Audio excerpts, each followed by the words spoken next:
It's like a pizza crunch without the batter. It's like the wood juice without the water. You'll never get the knickers off her. What the fucking chance? It's premeditated batter. Premeditated batter. Obviously, Scott Forbes, pleasure to meet you, pleasure to have you on the podcast. Well, Different surroundings. Usually it's my gaff in Govan, so we've actually relocated to Edinburgh, which is a nice wee change of scenery. But if you could just introduce yourself, that'd be alright. I'm Scott Forbes, 57 years of age. Off, die, got a day of 60. That's it, I'm getting near my pension age, you know.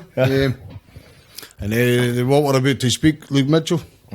I've been involved in the murder of Jodi Jones for the very first day. The first day it happened? The very first day. Listen, we were at an adult education centre called New Bartlaby. It was residential. Right. Very much like an open prison. Right. People with heroin addiction, cannabis addictions, people who've been in trouble. You go and reside there and you study, and it gives you an access to university. Right. So we were studying there. We graduated on the Friday. And I left and went back to my flat in Leith. There was a young boy there called Mark Kane, a very, very clever, very intelligent young boy, but very disturbed. He had a tutor called Kate Smith, Dr. Kate Smith, who I knew, and she asked me, when Scott, look after this boy when you're at college, which I did. Listen, I was quite close to the boy in a different way, you know. I think I was 35, he was 20, you know. Right. So you're looking after him. He's So like a kind of mentor, almost. He's on methadone program, eh? Right. Sitting like this in class. I used to. Oh, I see. Aye. Right? So he had like addiction issues at that young age. So when we graduated, I went back to my flat, and Mark Kane and a few others stayed on the flat, got their gyro centre for the summer before they went to university. Jodi was killed, all over the papers, all over the news, a murder. Listen, Ferry College, 600 yards maximum, 700 yards where Jodi was found. Was it that close? Yeah, it's that close. And for the college, you could walk through the woods right to it without ever going onto a road or anything. It was a perfect, you know. Right, I see. So it's easily accessible by the college. Yes, and this boy, Mark Kane, he knew these woods. I'd been in the woods with him many times, walking, speaking to him. He told me about all his troubles as a boy. And anyway, the police put an appeal. The word in it was, I think, anyone, they're looking for the killer, would be a person who would leave the local area. He would be agitated and he would have visible signs of a struggle. So I was sitting in my flat next again the day after the murder of Jodi, and Mark Kane phones me, he's in Leith. Now Mark Kane's never been in Leith. I knew for over 2 years, and he didn't know my flat in Balfour Street. And next thing he's in Leith, and he phones me, where's your flat? He comes to my flat. Me and a girl, Jamie Nolan, we were going to Stirling Uni in September, so we were staying there, and he come in, he's wearing sunglasses. And she asked him, going to take the glasses off, Mark, and when he took them off, he had big scratches. Now, I do that on my face, I always do it when I describe it, big gouges, you know, deep scratches in his eyes. Really? Bloodshot in the corner and big scratches. And I asked him, where did you get the scratches, Mark? Agitated, he fell in a bush, and just nonsense talk. But he was agitated. Now, I'd seen this boy for over a year, on Valium, speed, everything. And I'd never seen him in the kind of state I seen him that day. Right. So it was out of character. Very out of character. So I asked him again, the scratches, he couldn't tell me. So he left my flat. Jamie and me started speaking. People were phoning me. Scott, Mark Kane, he's in fucking New Bartlaby girls here because listen, he was banned for computers in the college because he looked at dead corpses. He had a fascination for corpses. Like there was websites, rotten.com stuff, and just corpses, you know, like quite heavy stuff. So the college were all aware of it? Yes, and he used to fall asleep and the images would be on the screen, so he'd be banned, right? Fucking hell. So I phoned him, met him in Dalkeith, I think 2 days after Jodi was murdered, and I took him to Dalkeith police station. Right? Now, at 2 days after she was murdered? 2 days after she was took murdered. him to the police station? I took him into a police station. I parked outside and I told him, listen, I was 30 odd year old. And he was 21, so I had some influence over him. Right. I wasn't bullying him, but I had influence. Almost like a father figure to an extent. Get in there and get your name cleared, sort of thing, right? Aye. So he went into the police station and he gave his name, and on the records it says Mark Kane. The police told him they were too busy. Right? And the guy standing in front scratches, heroin addict, fully methadone, speed, Valium, hash, strong lager. Too busy. And in the crime files it says, Mark Kane, a person to be traced and interviewed. Now, the 2005, Mark Kane come to Stirling Uni. He took a year out. He reverted back to heroin and all that after college. He never went to uni. He come to uni a year. I was in university a year. He came, and his behaviour reminded you what happened at residential college.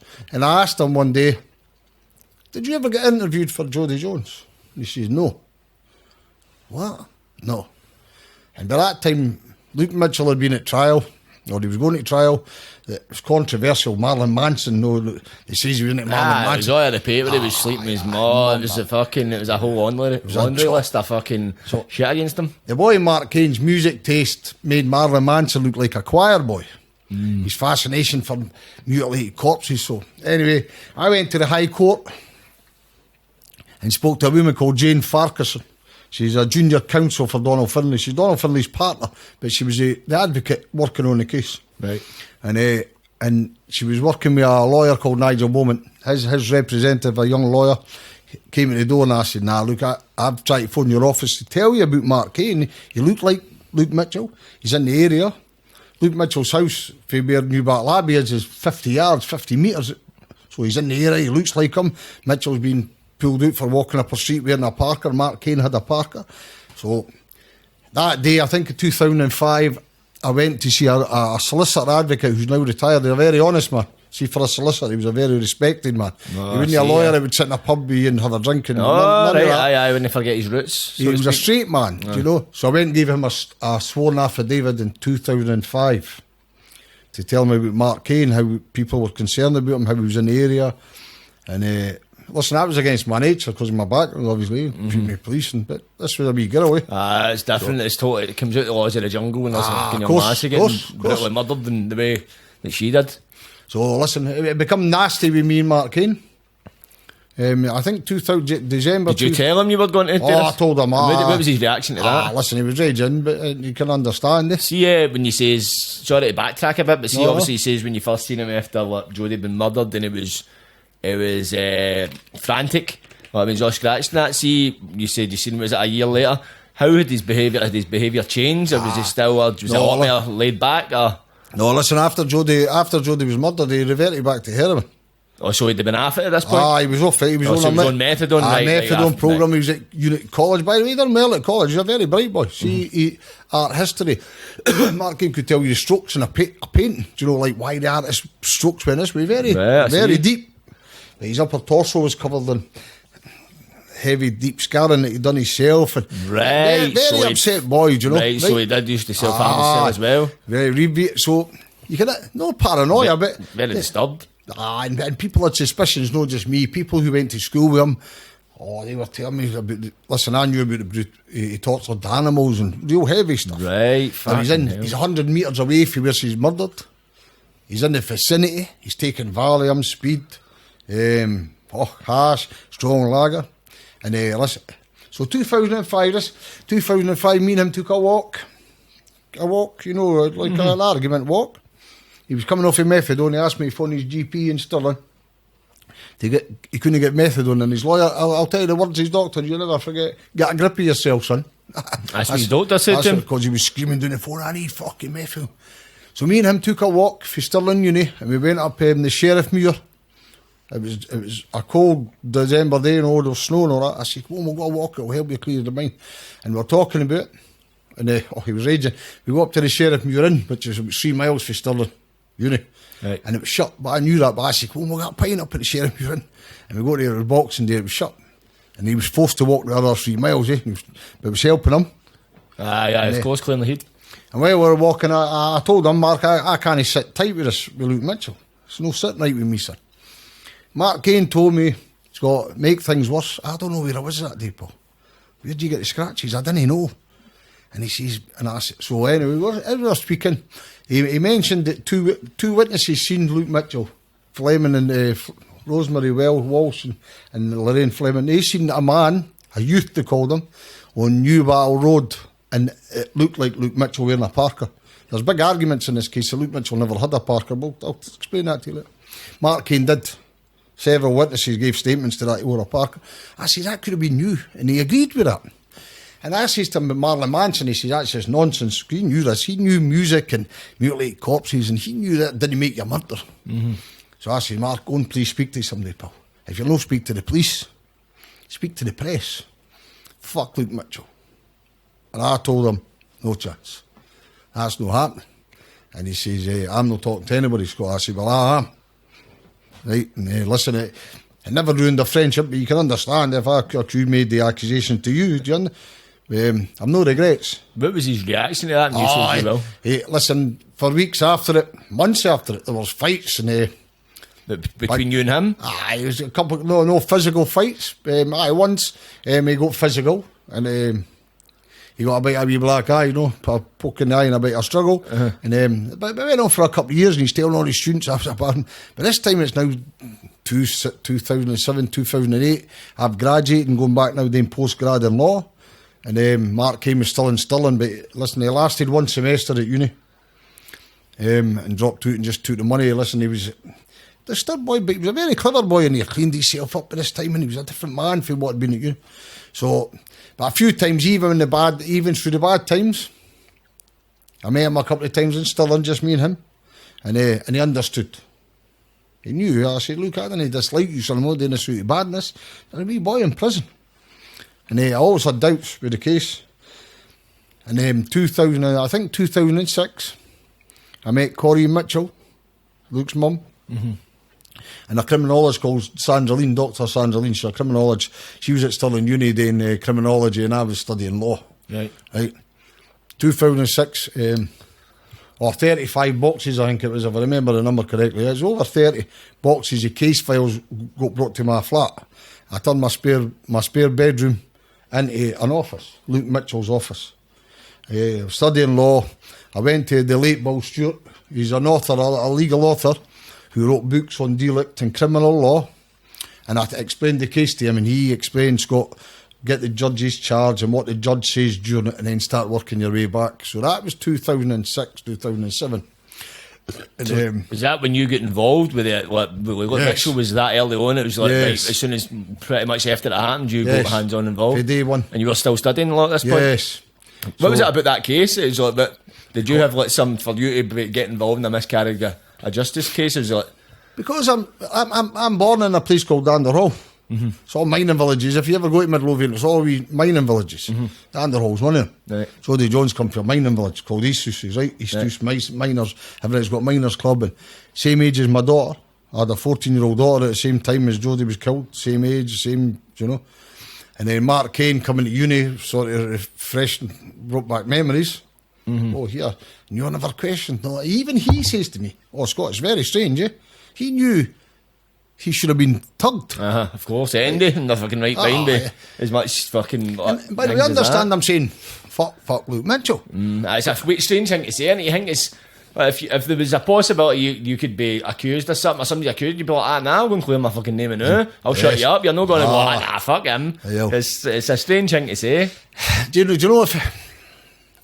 Mark didn't know if he'd done it. That's the truth. That's another thing as well. He didn't know. Not even denying it, he's just saying, I don't know if I've done it. It's like, did you murder a 14-year-old lassie? I don't know. It's not a thing you usually find yourself saying. You'd be like, what the fuck? His mum and I went to the papers.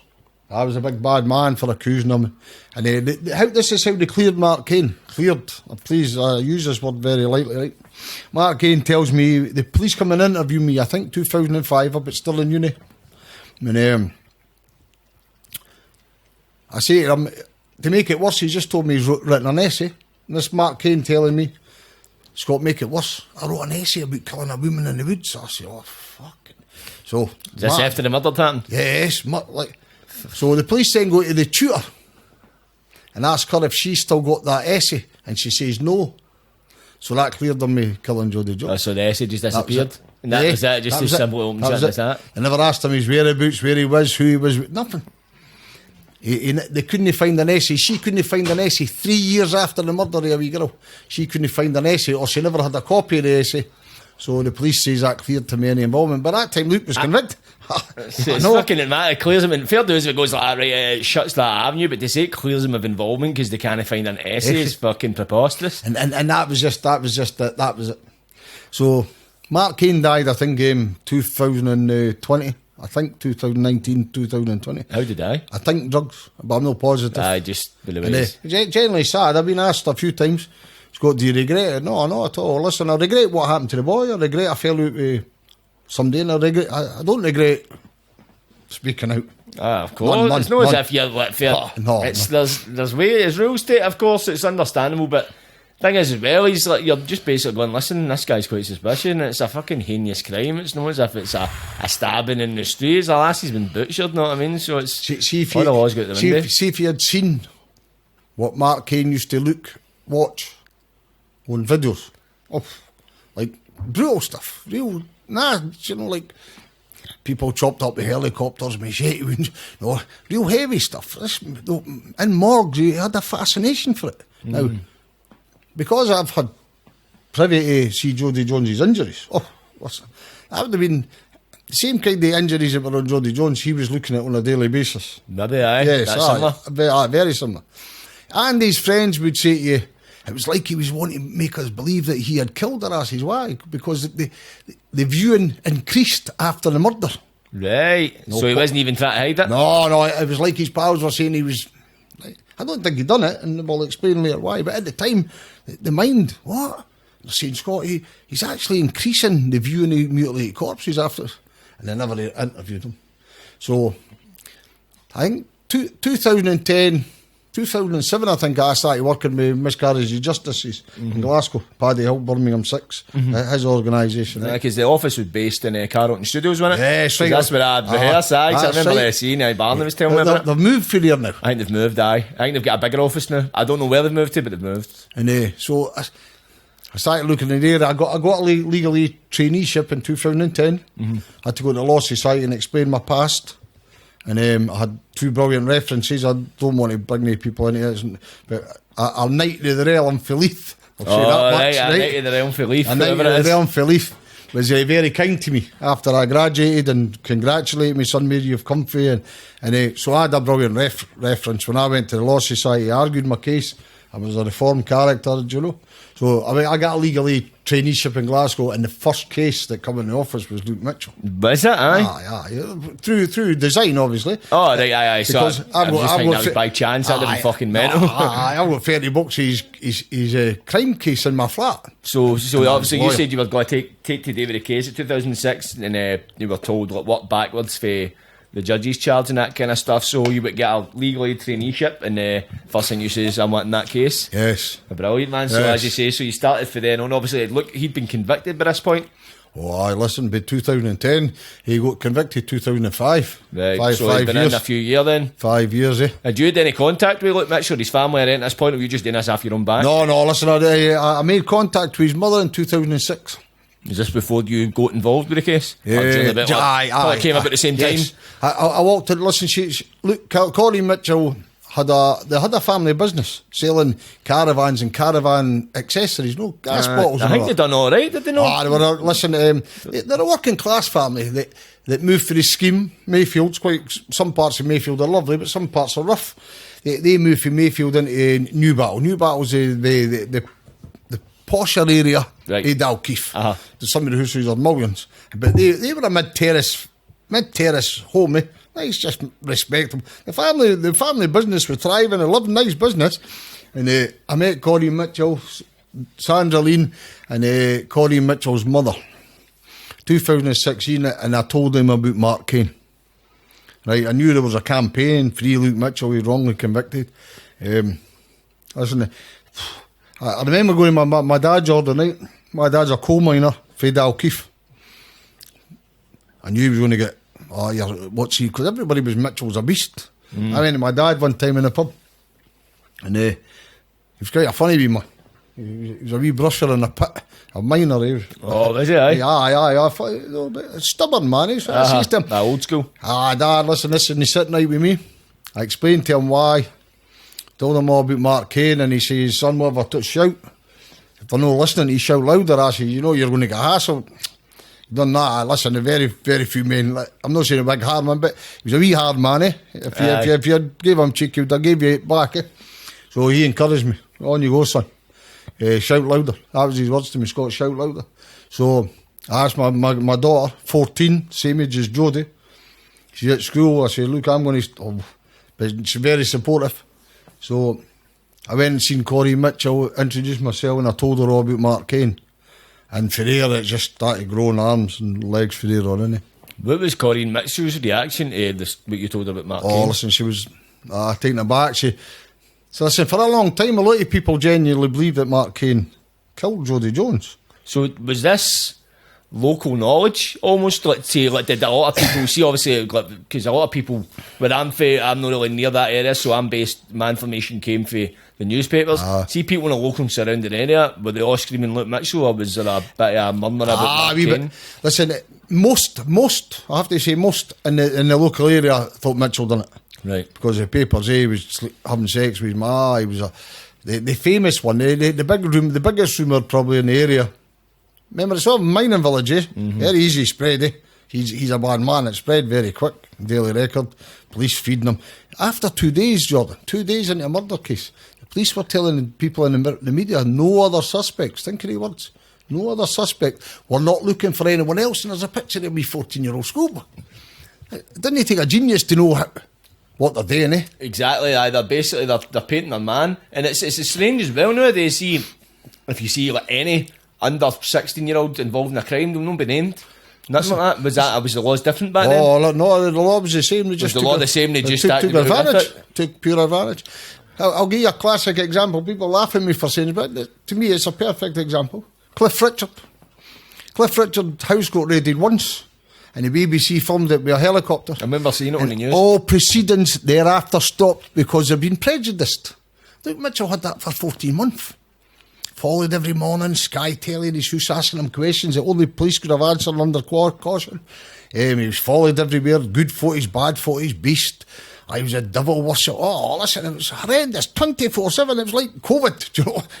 Or the Ukraine war. On that basis. Yeah, he's constant 24 hours surveillance. See, obviously a lot of people talk about like the Sky interview he done, it was him and his ma.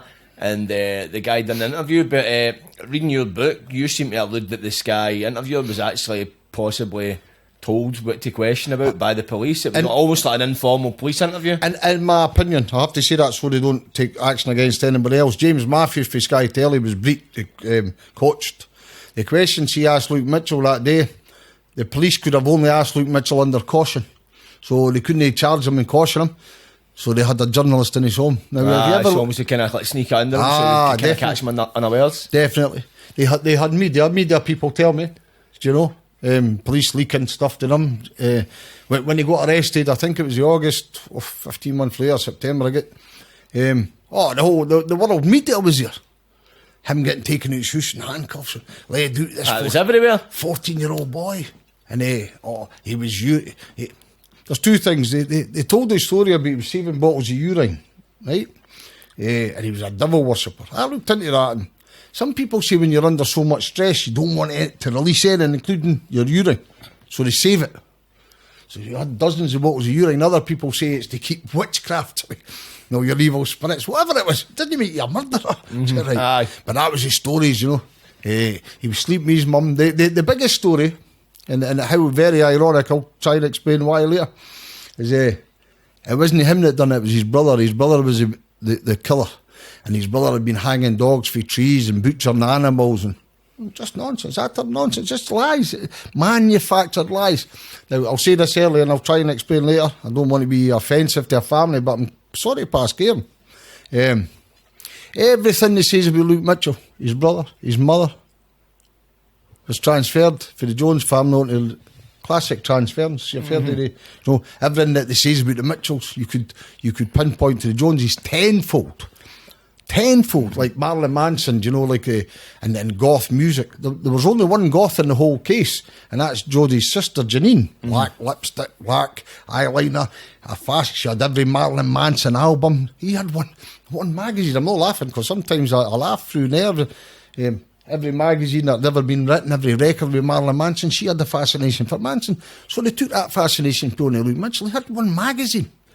And Luke Mitchell's mum was a total liar and lied non-stop for her son. Judith Jones, Jodi's mum, lied constantly for her son.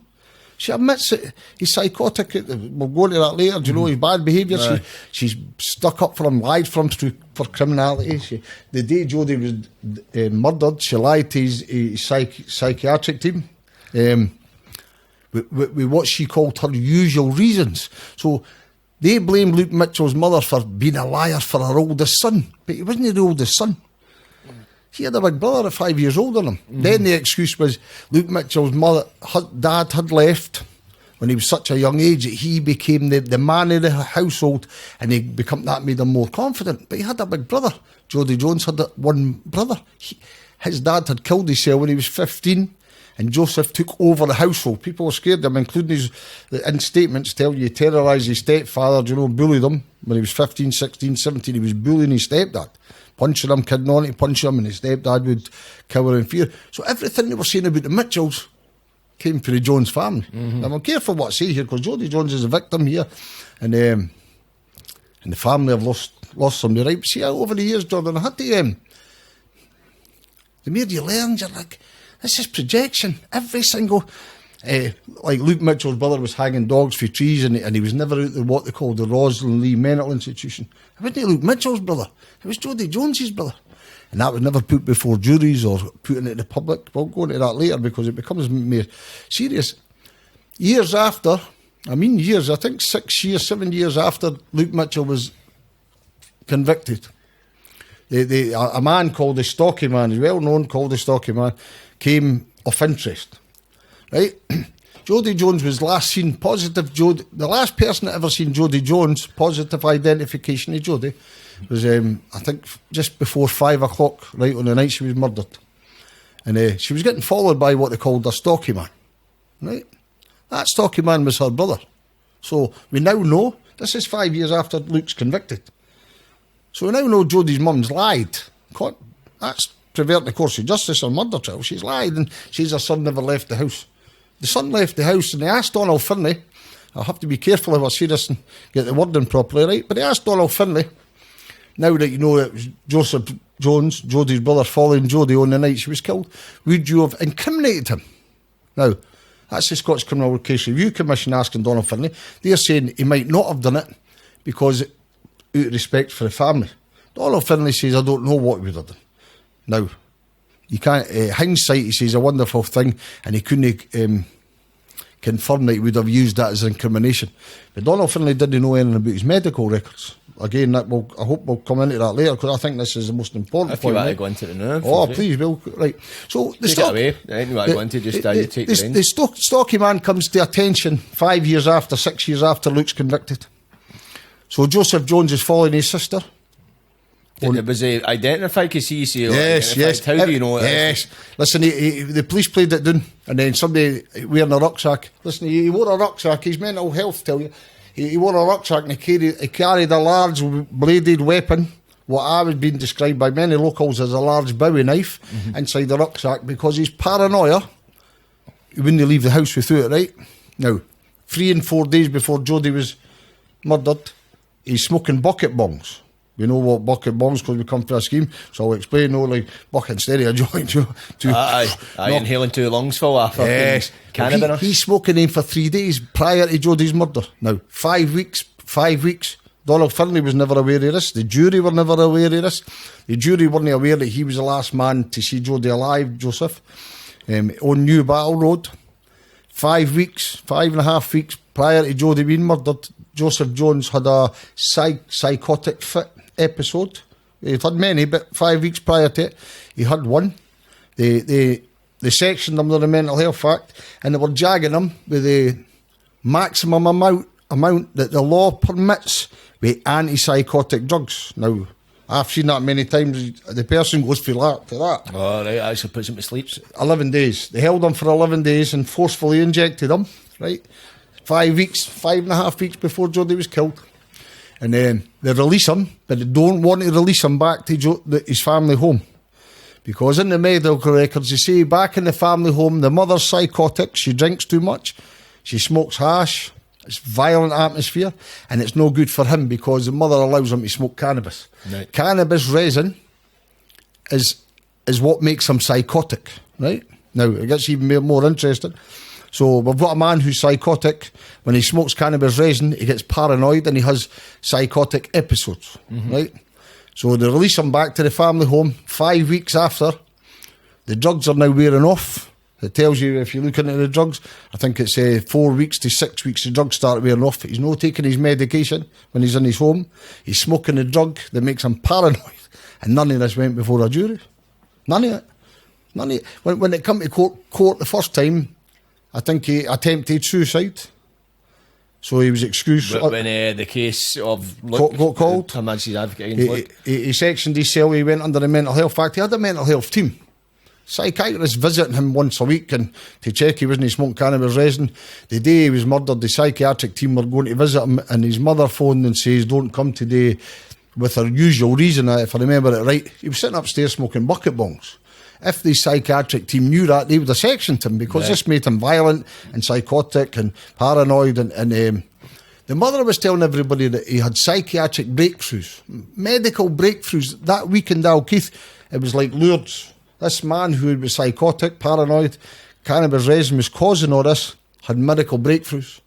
It was never ever, none of it ever examined. And what's really bad, Jordan, when I first got told, read what the judge says. Very important, as I've gathered over the years, you must read the judge's charge. And, Lord Nimmo Smith, one sentence in Luke Mitchell. Without any shred of evidence, Luke Mitchell's got no mental health issues, none. Right? There's no medical history, a psychosis or paranoia, nothing. But Nimmo Smith told him, I have no doubt in my mind that smoking cannabis resin created psychosis that led to the murder of Jodi Jones. He's describing Joseph Jones. It's another case, man. Right? Fucking hell. Now, if you put that before a jury, after what the judge says, is a jury going to convict Luke Mitchell? In my opinion, no, it's impossible. At that time, they may have, because of the press, but that should have been aired to a jury. Was the information available at the time? No. Or had it been gathered, or was this post-conviction where people actually found this out? Or was it yourself that found it out, or did somebody else? Me and a Dr. Lean. Now, here's the big thing in law. Fresh evidence, what they call fresh evidence, to get back into the appeal court. There's the test, there's a legal test. Right. And the legal test, it was not available at the time of trial. Right? Now, what had happened, somebody leaked Joseph Jones' medical records to Luke Mitchell's defence team, but Luke Mitchell's defence team had never required them. See, in law, for me to get something like that, you write to the medical board or whatever. A lot of hoops. Hoops. You need to jump through a lot of hoops. Eventually you get them. Mm-hmm. But Luke Mitchell's lawyers had never requested them, but someone from that medical team had leaked him. They had sent him to Luke Mitchell's lawyers, without Luke Mitchell's lawyers ever asking for him. It says a lot without saying anything. Yes, right. Now, instead of that lawyer opening medical records and reading them, they looked at them and looked at whose medical records they were, closed the envelope and put them back in the box and never ever read them. Was this during the trial then? So they before the trial. Before the trial, so they received this in time. It wasn't coming up for an appeal or anything. It was actually the original trial. So there's now there's an argument now that they were available at the time of trial, so it's not fresh evidence. Now, I read them when I was looking at Joseph Jones' medical record, psychotic, cannabis resin, making him paranoid, and so everything that it says about Luke Mitchell, really describing Joseph Jones. And so the argument is this fresh evidence? Well, I think it is, because Luke Mitchell's lawyers weren't aware of this evidence. They never asked for it, never requested it. They just opened up an envelope and seen medical records belonging to Joseph Jones. Well, there wasn't a note attached to it to say why it was sent. It was just a case of maybe we've received this, so rather than actually unearth it and kind of took one look at it and maybe. So it's maybe been a bit more innocent than first thought, but it's still at the same time it's negligence as well. Over time, we believe it's one of the medical team that deal with, and I'll tell you that sent it. Yes. Well, so you don't, you've kind of pieced that together. You don't actually know that. Well, nobody knows where they come from. The only thing I can tell you, they're only photocopies, they're originals. So, Right. So who's got access to the so is that you're originals? just kind of law of deductive Yes. reasoning, just like Yes. kind of deducing it's then.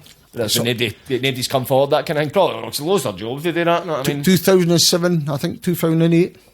I was reading them with Dr. Lena Gaines, she's a criminologist. She wrote books on the subject of it. And we read the medical records 2007, 2008 about them being sectioned and violent, suicide. His father had committed suicide 2005. I'll go back into it. And That's the same year Jodi was murdered.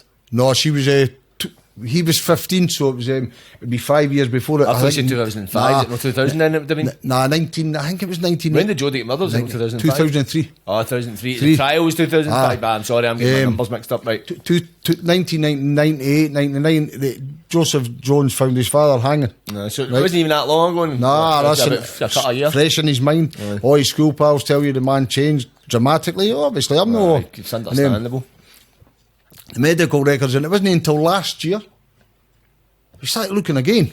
See, listen, I never looked at this case for maybe 5-6 years, and I started writing, and I started researching again, going through the files. And one day, I get Angeline over the phone. We're going through them consultations. We started reading further. 5 weeks before Jodi was murdered, and how much drugs he was taking, and how much. And it was like, wow. So that was never ever put before a jury, Jordan. Never. And my opinion, only my opinion. Think of this. On the day Jodi's murdered, the last positive sighting for a fact is Jodi was on New Battle Road getting followed by her brother. Right? 15 minutes later, she was getting butchered. Now, a man, I was talking to a professor this morning, and he says, Scott, always keep up the mind. I gave an analogy or an example a few weeks ago, and he says that was class. So I'll try it again. Well, on the day Jodi was murdered, there's Jodi and her brother at the top end of a path. At the bottom end of the path is Jodi's cousin John Ferris and Joseph Jones's best friend Gordon Dickey. So we've got 4 people in a small circle. By the way, we're not talking miles apart, we're talking 900 metres at the max. Then these 2 men, Dickey and Ferris, are seen at a V in the wall at the very time the police are saying that Jodi's been murdered. Right? Now, they know Jodi, they know Joseph, they're best friends with him. Ferris been with Joseph all day smoking bucket bongs, and so they're all. So we've got 4 people in this wee circle. I'm not laughing, I get nervous when I think of this. Nah. So you've got 4 people. You've got 2 people leave the scene on a moped. People always say it was Dickey and Ferris. I've always thought it was Dickey and Joseph. That's only my opinion, just based on my years. But 2 people leave the scene on a moped. Jodi's lying dead. Where's the 4th? Now, we had a man running across a road at the same time as the men are leaving on the moped, and the same time Jodi's lying butchered. We've got a man running across a road, running in the direction of a garage where Joseph worked, Dickey, Ferris, everybody, the local garage where everybody went to get their cars fixed and all that. And that man was never ever traced. So you've got 4 people, 2 on a moped, pure lies, they just told lies from start to finish. And you've got a wee girl dead and you've got a 4th man. That's the 4 men in a small circle. And not one of them were ever treated as a suspect. Mm-hmm. Never. The boy is particularly Ferris. What was the name? John Ferris. John Ferris and Gordon Dickey. Yes. The 2 of them, because there was a big thing made about the moped boys, they were called. It's such because there's a moped against the V shape in the wall. Obviously, Jodi was the other side where her body was. And I think a passerby seen the moped run about the time she would have been murdered. And that was a big thing in the case. And what happened with the 2 boys, they were identified, but it was days later, wasn't it? And they managed to actually crush the moped to get rid of the moped. Oh, listen. See, this is where it gets scandalous, real scandalous. People don't believe. See, when you tell people what happened. It's honestly, see, when you actually look into it, you're like, how the fuck did he get convicted? See, when you read about it and you look into the facts, you're like, this is fucking bonkers. Gordon Dickey and John Ferris are there at the time that Jodi's been murdered. Now, 2 men leave. We don't know if it's Ferris and Dickey, but 2 men leave that scene on that moped. Right? And they go up what they call Rowan Dyke's path, and they go along another path, Lady path and Rowan Dyke's path, and they go to Gordon Dickey's house, right? 10 minutes later, the father, who's a poacher gamekeeper, very friendly with the police, he takes him shooting, he's well known to the police and pals with them. He goes directly, no overpaths, he goes directly across a ploughed field with 9 spaniel dogs, working spaniels. And he goes over the V. And his story is, 80 spaniels jump over the wall, but one of them's too old. She's a lovely wee dog. I had to pick her up and climb over the wall. If you ever read any psychology, the attention then goes to the wee dog that's no well. So he climbs over the wall anyway. 9 spaniel dogs, 9 working spaniel dogs. And Jodi's 19 metres away from where he is with 9 working spaniel dogs, and his dog's never indicated to her. That to me is a lie. I know working spaniel dogs. Listen, any type of dog, you smell a shite on them in. But these dogs are working. They're never in a home. They're in kennels. They're up there lambing your holes. Shooting for pheasant, deer, and they never seen nothing. But why did he go to the wall? How did he know to go exactly? That was never covered. Now, John Ferris cuts his own hair, shaves his own hair. That's one of the moped boys, yes, John Ferris. Because he didn't want to look like Joseph Jones, but he never used the description Joseph Jones. His first statement was, I didn't want to be mistaken for the stocky man. The stocky man had never been mentioned when he first spoke out, right? And then he says he didn't want to be mistaken for the killer, okay? He took the moped on the night of the killer, he shaved his own hair, right? He left Dickie's house and he went up to his granny's, Alice Walker's, because his granny went to bed early. But at 11 o'clock at night that night, Alice Walker, the granny, was in the street going to look for Jodi, and John Ferris was sitting watching her for a flat because he lived with her. But so the granny that went to bed early wasn't in bed early that night. She was going searching for her granddaughter at 11 o'clock, and John Ferris was watching her. So was John Ferris and Jodi Jones related? Cousins. Half. Right. I don't know. Listen, they were all related. Aye, he's all kind of intermingling, kind of yes, places. Yes, I can see that. Listen, I come from there, but yes. Smaller the community, the bigger the family ties you usually find. He shaves his hair, so he disguises himself. They take a moped to the local scrapyard. The local scrapyard knows that bike went there. Everybody in the community knows it. He was seen wearing big black leather gloves on the night of the murder. That's what he drove the moped with. The gloves were eventually found behind a radiator, but they'd been steeped in water for days, and somebody had stuffed them behind the radiator. Right?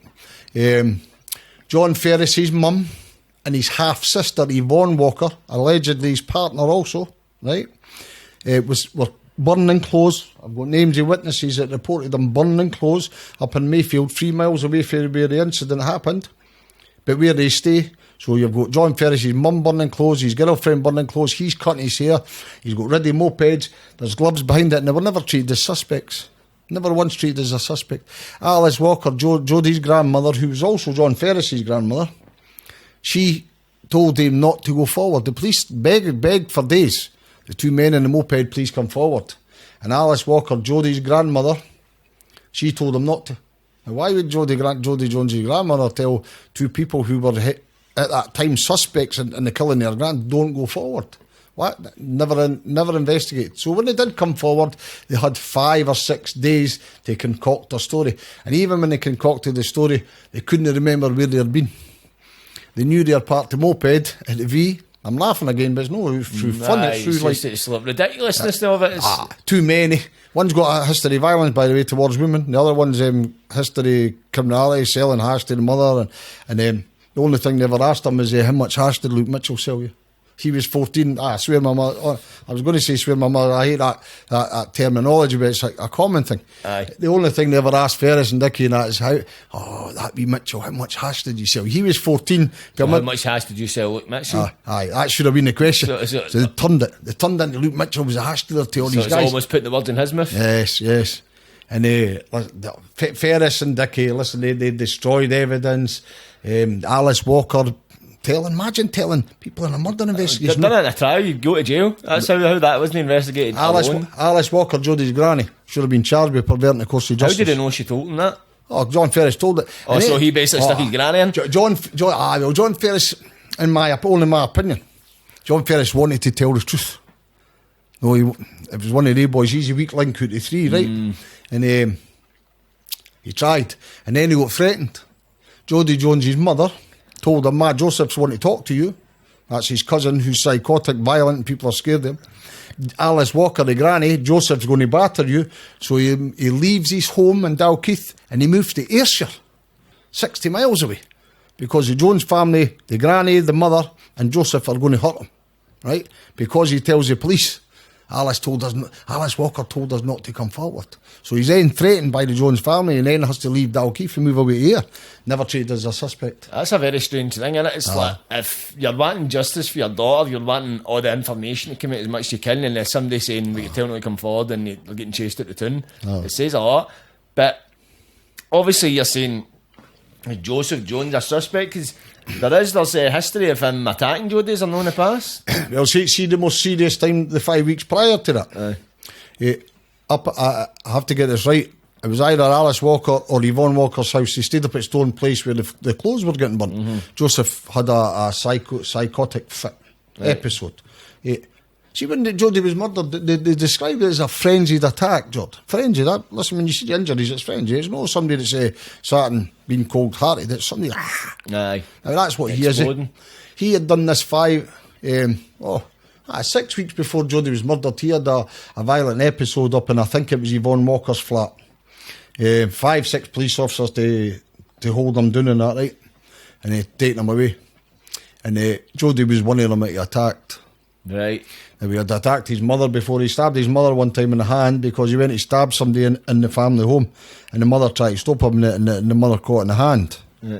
And there was other episodes, sticking his head on lampposts, bleeding for the head, and rage. And police they were coming in van loads. Police officers are telling me he was going, when we went to him, 5 and 6 police, because he had it was a rage. It was a psychotic fit episode. Call it what you want.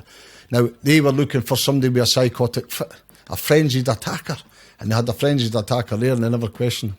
They never once treated him as a suspect. Never once. Because they'd hung out Mitchell by that point, hadn't they? And yes. It's strange though. It's like it sounds like, because not to say who's guilty of this and that kind of thing as well, but there's definitely holes.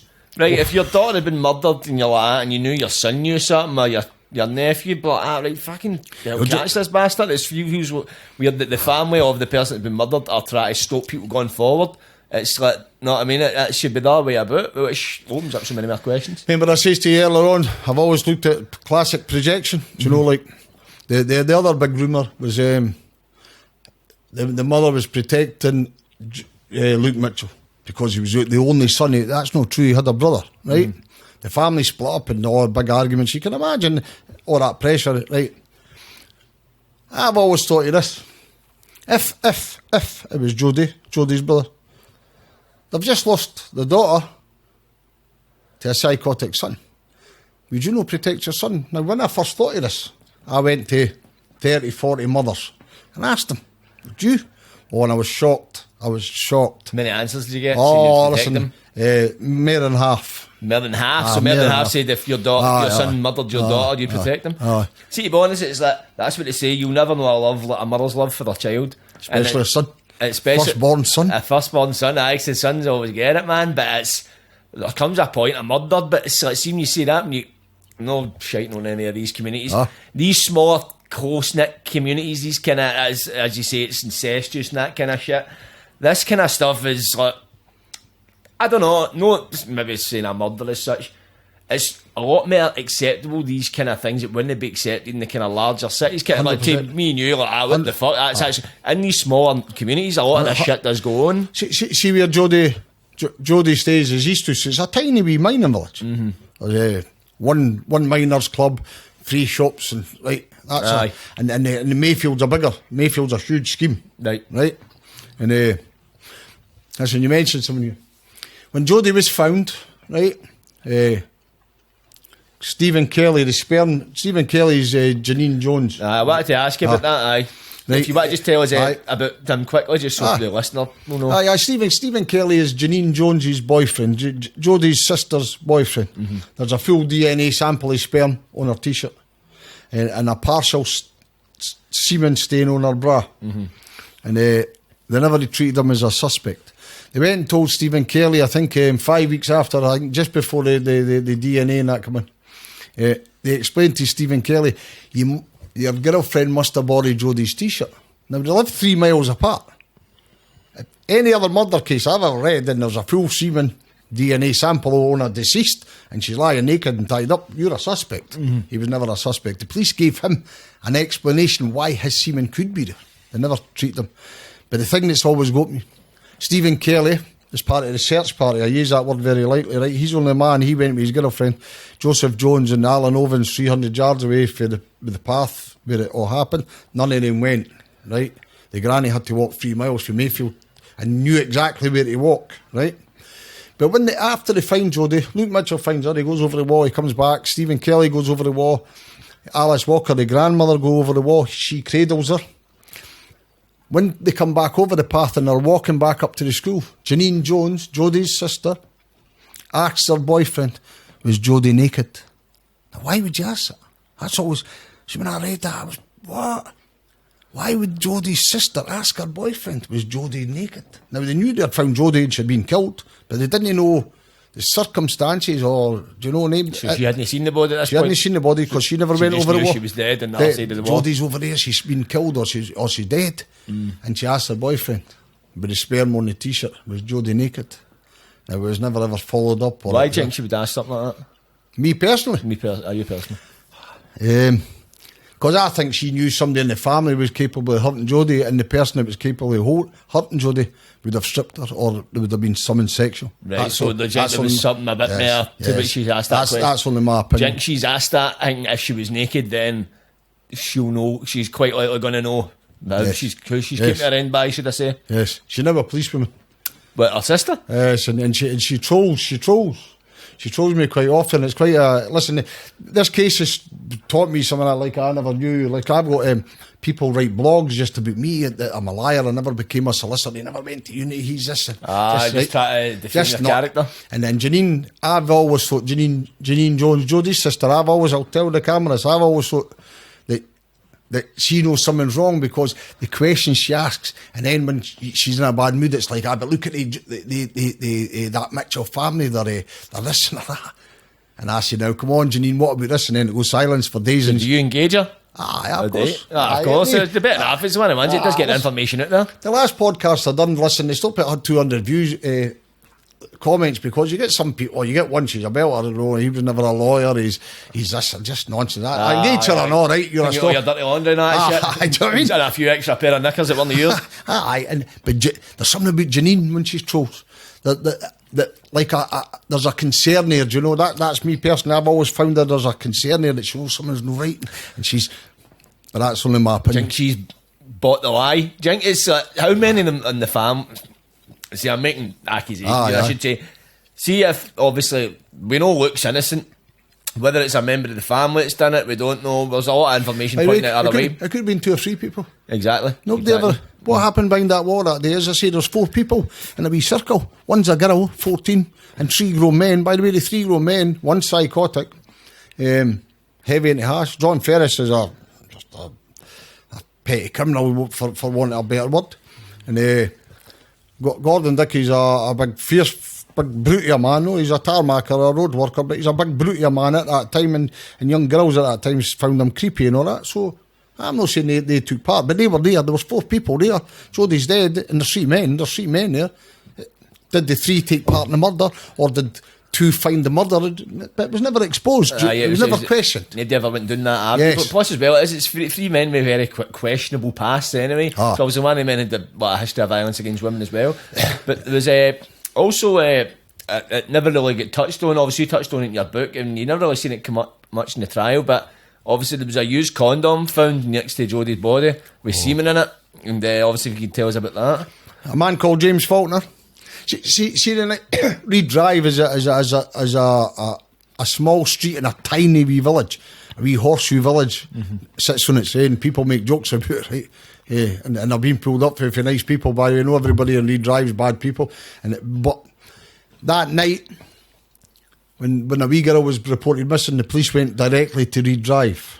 Right now, where Gordon and David Dickey stay, it's at the end of a building. There's a house there and a house here, and there's a gap in between. Right. And in that gap, you can walk directly to the V in the wall. Right. Right? So the two police officers who were the first on the scene that night, come for Reed Drive. Because when a wee girl was reported missing, they must have went to Reed Drive. That never explored, no explanation why, but they've got a protocol, police. When a bairn goes missing, they know what street to go to, or certain houses, right? So they went to Reed Drive, and they walked diagonally across a field, because this time they've been told they found a body. So they walk across a ploughed field. They don't take paths. They walk across a ploughed field, the exact same path across the field that David Dickey, the father with the spaniels, had taken for his house. Like, he was here at 6, this is 11 at night, and 2 police officers walk over it. And when they get there, they find Luke Mitchell terrified. The copper describes him as terrified, ashen-faced, eyes bulging, like can take us back over the wall. And he goes, no, it's there. Now, he also says, every one of the witnesses up there in the search party all described this. 7 statements later, Luke Mitchell was calm. He just walked over to the bar. Suddenly changed. Everything changed. Now, they come free drive, these 2 police officers. The other thing, within an hour, you find in that body, Luke Mitchell was the only suspect. And they never ever looked at another suspect. That's criminal. Now, how I can say that is even the Criminal Case Review Commission, people will say they're independent. They're nonsense. They're more inclined to the Crown than they'll ever be to defence. Anybody knows that law. They accept it.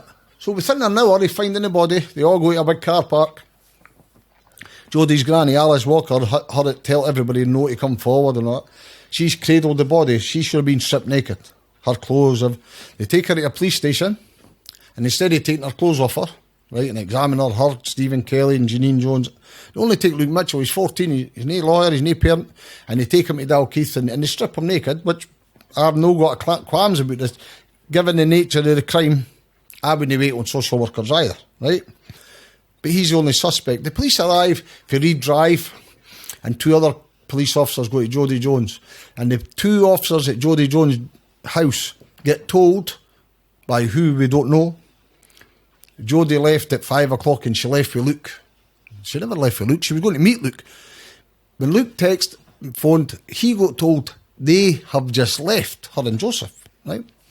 So the police have now told the CID, she left with her boyfriend. Who found the body? The boyfriend. They've never made inquiries to find out if anybody else was in the search party. They just find Luke Mitchell found the body. Nobody else, just him. They take the other search party back to a police station, but instead of taking their clothes off them, they then start driving them about Dalkeith to different homes to get cups of tea. Joseph Jones' home being one, so you've now got his granny in his home, covered in Johnny's blood and DNA, because she's went over the wall and she cradled it. She's now been in the police station, never examined, and driven to Jodi's home for a cup of tea. 5 days away to get her clothes, and by that time she had washed them up. So we're now got a grandmother telling people not to come forward, washing clothes, all that, right? And they take Luke Mitchell, 14, the only suspect within an hour. They strip him naked. His hair's dirty. The residue under his nails is dirty. His wrists are dirty, and his ankles are dirty. So he's never washed. He's never scrubbed up. That's just dirt for no cleaning. It's no dirt for he's a scooter boy. He's a wee goff. I call him a wee lazy shite if he'd be my son. Do you know what I mean? Now, typical 14-year-old. Bang on, he's dirty. So he's no scrubbed up. He's done nothing. And the police make him the only suspect and tell the press and everybody no other suspect, just him, based on false information coming from a home. Now, nobody ever found out if the police just made that assumption that she left with Luke, or somebody in the home says she left with Luke, right? And now the police are thinking he's the only person that found her, which wasn't true. So from there on in, Luke Mitchell was the suspect, and no other suspect was ever considered in a murder trial. That's scandalous. That's, in my opinion. For so early on as well, but there was a point I read in your book as well, so you talk about, obviously there was text messages, Luke's phone, it was seized immediately, then they go, every other person for the search party, their phone, but it was a few days later and they couldn't put a name to whose phone, so people sharing phones, but you said in your book that there was text messages deleted from Luke's phone by the police that could have led to him obviously being exonerated. There's one text message, I think it's, the times are wrong here, and my trolls pick you up now because he studies, so we'll say approximately 46 or something. 5:30, what? Luke Mitchell texts his mum. Right. And says, if Jodi turns up, tell her I'm in Newbattle. Newbattle Abbey is a college where Mark Cain is, a couple of 100 yards away from Luke's home. But it's a beautiful place. It's got big playing fields and forests and all. It's beautiful. She's over there with his two pals smoking ash. And he texts his mum, tell Jodi, if Jodi turns up, tell her I'm over in Newbattle. Now that could have proven. But the police then start playing with Luke Mitchell's phone. They take his phone off him. So the old Nokias, do you remember it? Aye. Now, that should have been sealed, Old brick. They should have sealed that very quick. That could have been filled with blood, and you know, he's allegedly committed a heinous crime.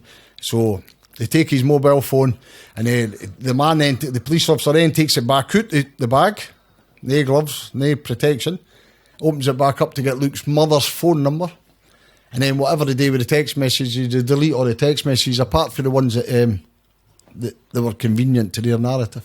Right, so they've almost fitted them up, really, in such a way. How do you know this? But Mobile records. Mobile records, so you mobile can tell records. they have been Yes, deleted. mobile records. And obviously the phone could have only been in the custody of the police. Yes, Nobody else could have done that. yes, So it would nobody have else. had to have been the police. My understanding is he opened up in a unsafe environment. No, so many coming at one time, it blew the memory. As for the Jones family, now, this is very complicated, genuinely very complicated. 5 days, 6 days after Jodi's killed, they then start gathering evidence for the search party. I use that word very lightly, by the way. Nobody, men, Quote unquote search party. Aye. So there's 5-6 people, the people of interest. Shall we call them people of interest? 5-6 days. Ferris Dickey, Alice Walker, Stephen Kelly, Janine Jones, Judith Jones, all these mobile phones. Just within the Jones family. Judith owned a phone and a SIM card. I'll get this all wrong, so I'll just say it roughly. Judith owned a phone that was used by Joseph. Joseph owned a phone that was used by Jodi. Jodi owned a phone that was used by Yvonne Walker.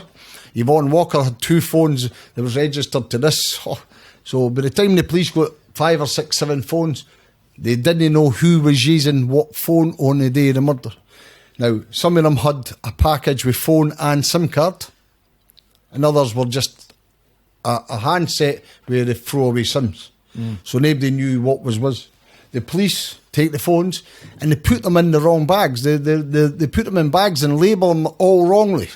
Like, this is Joseph Jones' phone when it was Judith's phones. Right. And then they realise what they've done is wrong, and the police officer goes back after days, like 10 days, whatever, and he then takes the phones from the evidence bags and relabels them by memory. So phone evidence meant nothing. Now, if that's no bad enough, Gordon Dickey and David Dickey are people of interest. It doesn't matter how you want to label them. I'm labeling them as suspects. That's me personally. They're involved. Only my opinion. I have to be clear about that. They didn't even look at his landline.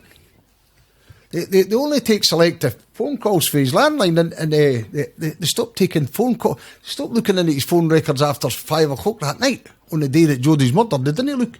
Jodi's found, say, at 11 o'clock at night. They should have been for 5 and who's phoned at home and all that. They only took the phone calls prior to her murder. No, like after it, and you're thinking, very selective. So what they've done is they've built a narrative. I've done it academically. You make an opinion and you find evidence to suit your narrative. That's what they've done. They never looked at any other narrative. They just made up he done it, and every phone record they went to, if they seen a phone call or a text message that did not suit their narrative, they just binned it. That's true. Is that not tampering with evidence, though? Yeah, listen. If an average layman like me or you do it. Yeah, it's very selective. If me and you done that, that's perverting the course of justice. Jail the next day. Dickie's landlines. The other one, Alice Walker. Alice Walker telling you Ferris and Dickie know to go forward. She knew exactly where to go that night. Asked in the High Court, how did you know to walk 3 miles from Mayfield directed to Rowan Dyke's path? I just did. She asked again, I just did. Okay? Now, she knew where to go. She's telling people not to come forward. They never examined her landline phone calls. Now, the woman, I can't even pronounce her name. It's some kind of Polish, but it's a long, so I'm not even going to try, right? But Jodi Jones has got an auntie called Agnes. One of the podcasts I called her Alice. Judith Jones, Jodi's mother's sister, Agnes. She's a social worker, a trade unionist social worker. She was friends with Craig Dobie, Detective Superintendent Craig Dobie. They're friends. Yeah, he was leading the investigation into the case. Yes, he turns up at the car park, and there's his pal Agnes. Oh, hello, Agnes. And I says, my family's now treating the whole Jones family. So it's personal almost. So the one of the leading investigators said all personal ties to the murder. Definitely. Is that allowed in terms of the law? Is there a hang against that? No, listen, But they usually ask if you've got kind of like ties into a case, would they not ask you to step aside? Or well, the phone calls. Should they know? Is that a hang or it can be? It was personal. As soon as he turned up, he's got. I'm using the word friend. They work in the children's panel on child safety, child safeguarding, unless you're Luke Mitchell. Luke Mitchell had no child rights, day human rights, nothing.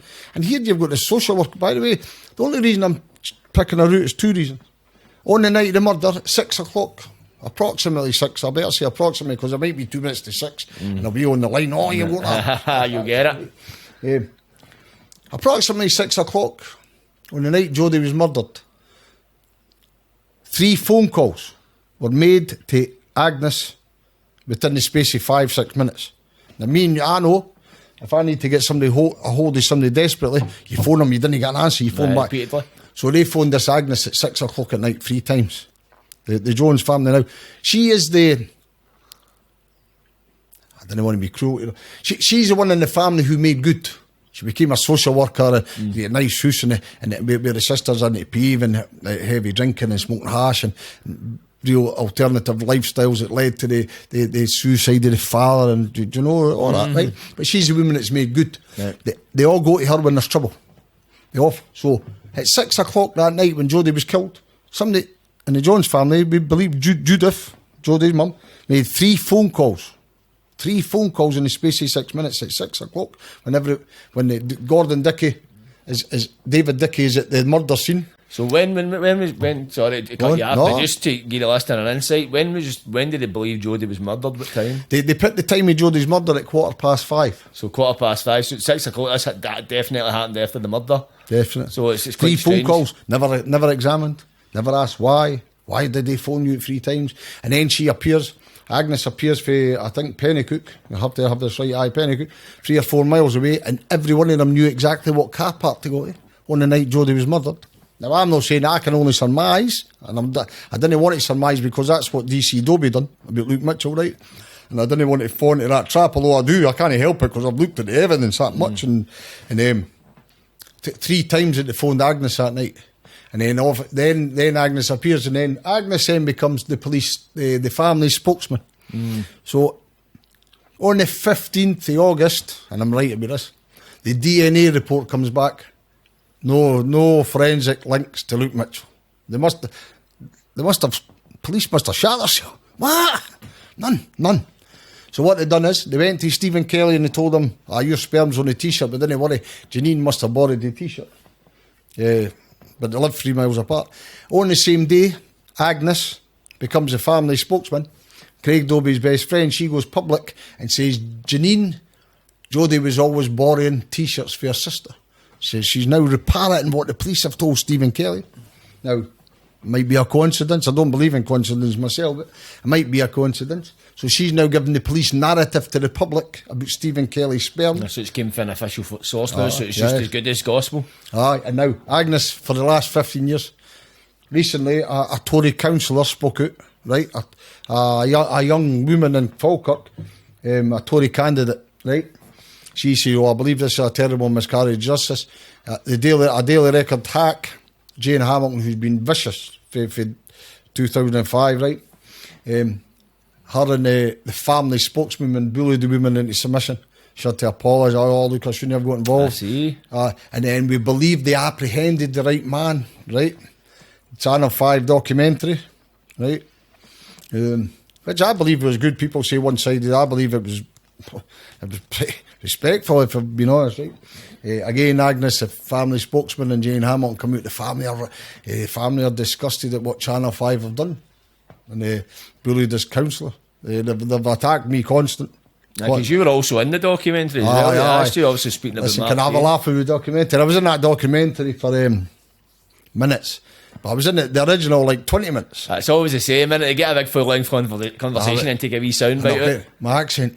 Aye, that's always it is. I'm surprised you never get subtitled. Well, You done well. Or did you get subtitled? It was that long ago I watched it. I was that. Listen, I have to admit, the woman, the director and all that, she phoned me, she goes, I'm really embarrassed. What?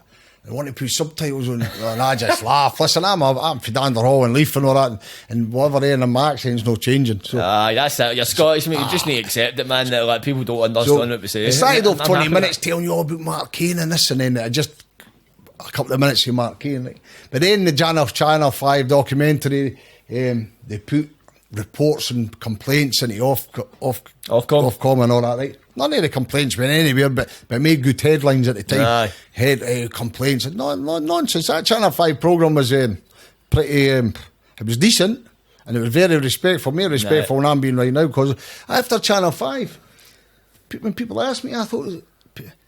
They've not finished this. They're not telling the truth. That's how I started. Again, Dr. Sandra Lean's your leading figure in it.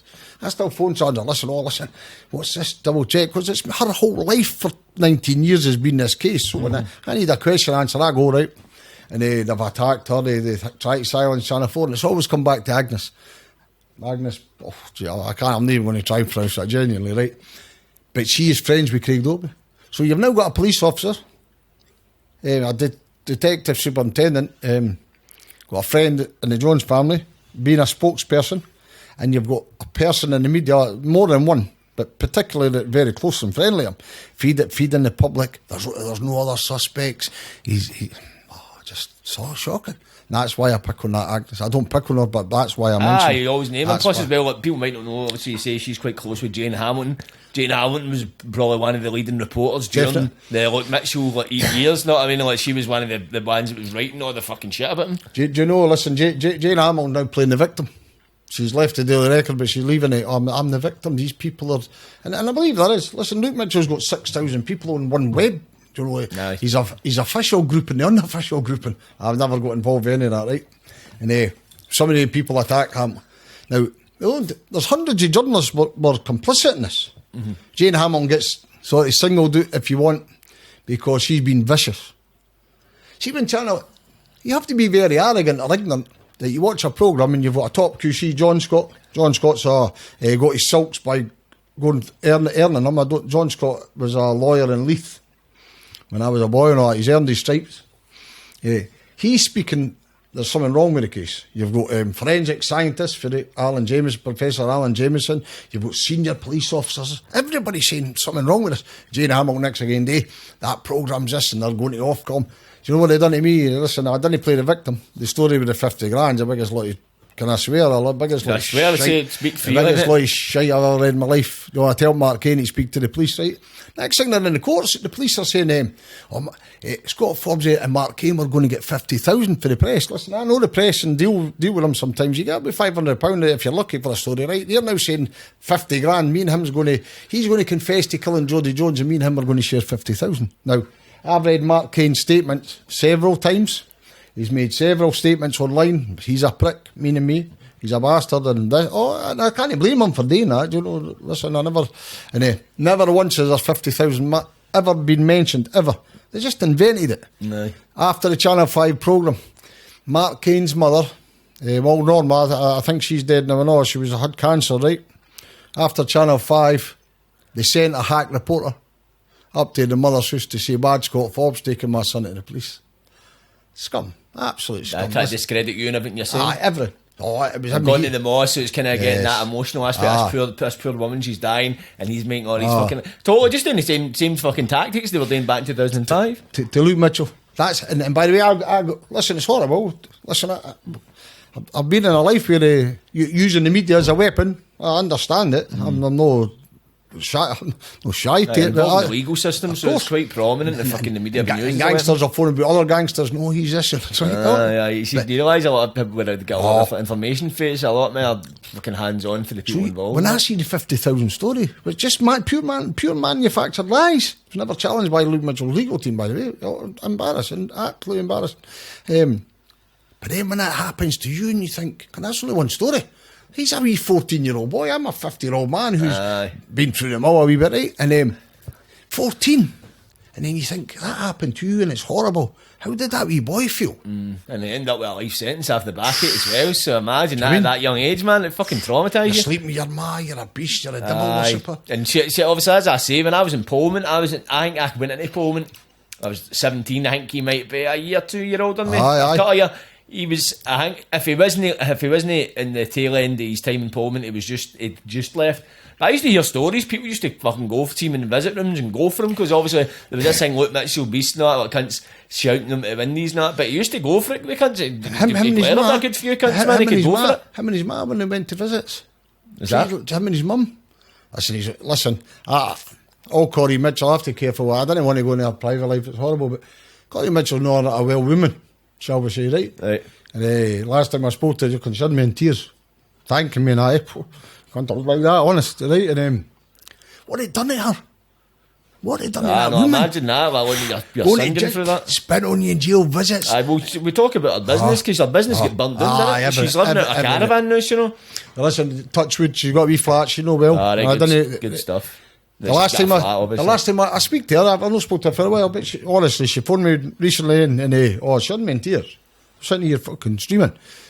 To see, I remember I met her 2006. She's a fine looking woman, her business, and by the way, the tenacity and the strength for her to put up with what she's put up with all these years, and she still fights, which is, listen. Fair play to her, man. Real honest.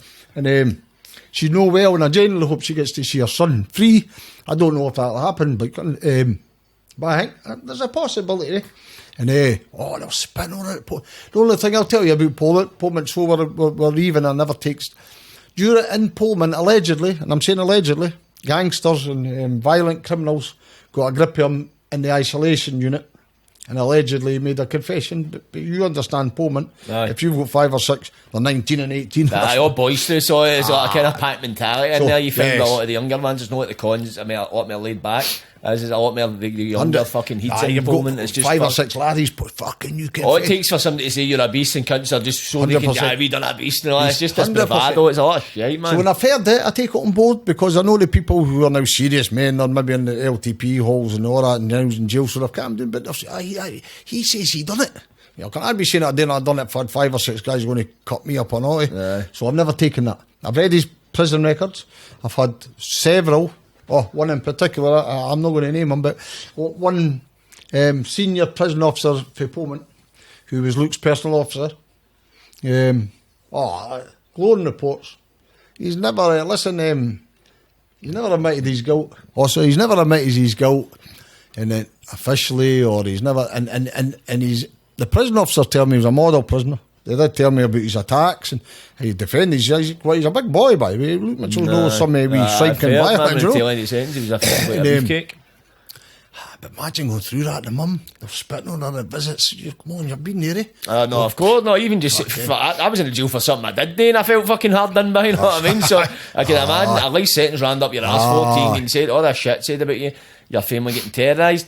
See the Channel 5 documentary, if I can take you back to that, because what a lot of people saying, I don't know, maybe it was the Jones family were saying that they missed out certain aspects, because we all know, like, Luke Mitchell's been up for appeals and they have been knocked back, and they're saying because they missed out this evidence and that was the reason it got knocked back. But you did, the shit they documented in a day, you did try to debunk that kind of evidence, so can you just talk me through that? Listen, see, everybody has been, the Jones family say it was one-sided. No, they never looked at Luke Mitchell. The day after it, the 10 hard facts.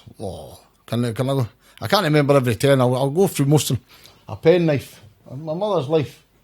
A penknife. I'll let you show the camera, right? That's a penknife there. Right. What size of my hand? Aye. Luke Mitchell the biggest. had what they called a missing knife, right?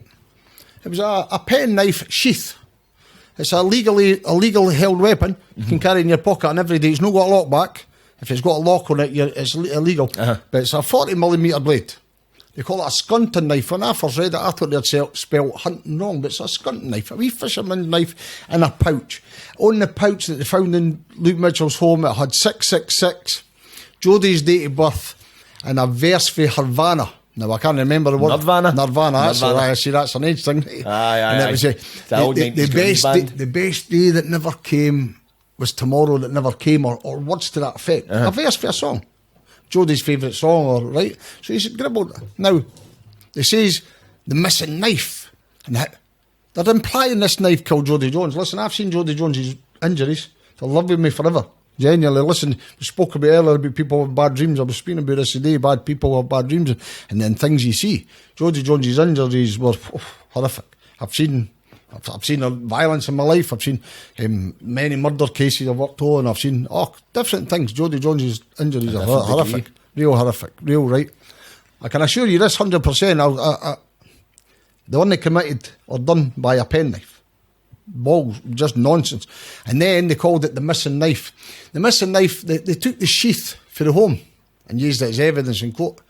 And they took the knife 3 months later and they're asking him during his interrogation. I use the word interrogation because everybody accepts, including the court, except that a 14-year-old boy was interrogated by police. No support, no solicitor or that. And where's the fucking missing knife? And he says, you've got it.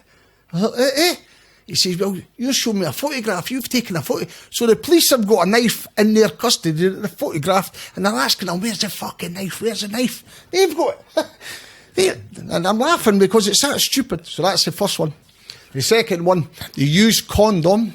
Because this is a point, because I mentioned James Faulkner, the guy. So see if you can just give a wee breakdown of this guy. Obviously, he probably tells it now. James Faulkner is a man who lives in Reed Drive. Mm-hmm. That's, remember, I went Reed Drive earlier. You were talking about when the two police first entered the path. His brother's T-shirt is found on a path, a sweatshirt. Found on a path, but it'd been lying there for a couple of days, so they never DNA tested it, right? There's another T-shirt, sweatshirt found 15 metres away from Jodi. It's never been examined. They just put in a bag and forgot about it because there's now two dark T-shirts. I've obviously got it mixed up. They find a condom fully fresh semen. And the Daily Record 10 hard facts that didn't count. The semen in the condom was of no relevance. Read that again and think how stupid is that? A condom, fully fresh semen, a wee girl's 15 metres away, stripped naked and tied up, and her wee ankle socks are being put back on inside out and all that. So somebody went back and dressed her with her socks after she was dead, And but the semen was of no confidence because it wasn't a sexual crime.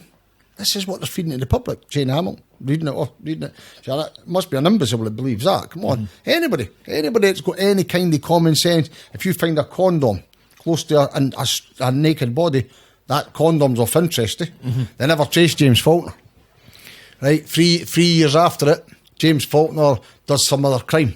And they take his DNA and it shows up in the DNA database, so they then pull in James Faulkner. He's all over the Scotsman newspaper, he's innocent, his mother's, my son never done it. And this time Luke's in the jail anyway, so they're no care. And my research, when I'm from that local area and know people he works with and drinks with, and I've spoken to Faulkner a few times, interviewed him, and my understanding, he was I think 19 at the time, and he was in the woods with a 15-year-old. So he didn't want to say because he's 15. Then years later, it wasn't a 15-year-old, it was a married woman. Because at one point, I don't know if it was at first he was saying, he went into because he stays for a clean wank. Distance, he went into the woods for a posh wank, basically. So he left his house, walked into the woods in the path behind his house just to have a chug, and then left the Johnny. And by the way, from where he stays to where it was found, if you take the paths, which he says he did, this gets more interesting because in my book I explained, see the V in the wall. Jodi was coerced over the wall. That's nonsense. Jodi never went over that V in the wall. When you leave Jodi Jones's home and you enter Rowan Dyke's path, you don't need to go down Rowan Dyke's path to go to Luke Mitchell's. You take a big opening in the wall, it's as wide as this room, and you can go into the open field and walk diagonally to Luke's, or you can go into the woods and the front cover of my book. Right? Now James Faulkner says when he entered there that night, he walked where that figure walked, and you can go right to the body. So the V in the wall was a manufactured thing because it was found close by. Right? Now James Faulkner tells you he walks for Reed Drive. I'll take a guess 700 metres to go and have a clean wank. Now come on, we're both men. I've never heard of that. Going to the toilet, fuck's sake. Have you ever heard of that before in your life? A man walking 500 or 600 metres to go into right? Never heard it in my life. See, it's like even fucking up. I've heard of a posh wank. See, they're both men. See, if you want to get a bit of privacy, you go into the fucking toilet and lock the door. That's 100%. What looks are for. You don't. 100%. I've never had a wank outside in my life. All the places I've done it, I've never done it in a set of woods, and especially with a fucking John. It's a fucking mad. But the fact they said that, because that was his first story, was it no? Oh yeah. Then it was. he's never said he was well underage last year. He just said it was well married women, but your research, it's actually been an underage. He works in the clinic. I genuinely feel sorry for James Faulkner. And the reason I feel sorry for him, same as Mark Cain, if they had been traced and spoken to when they should have been, they would have been eliminated for inquiries and it would have been clear.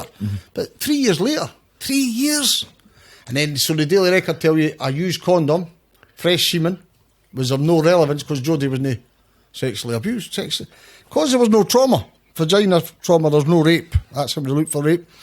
But everything else with Jodi Jones is sexual. The FBI says it.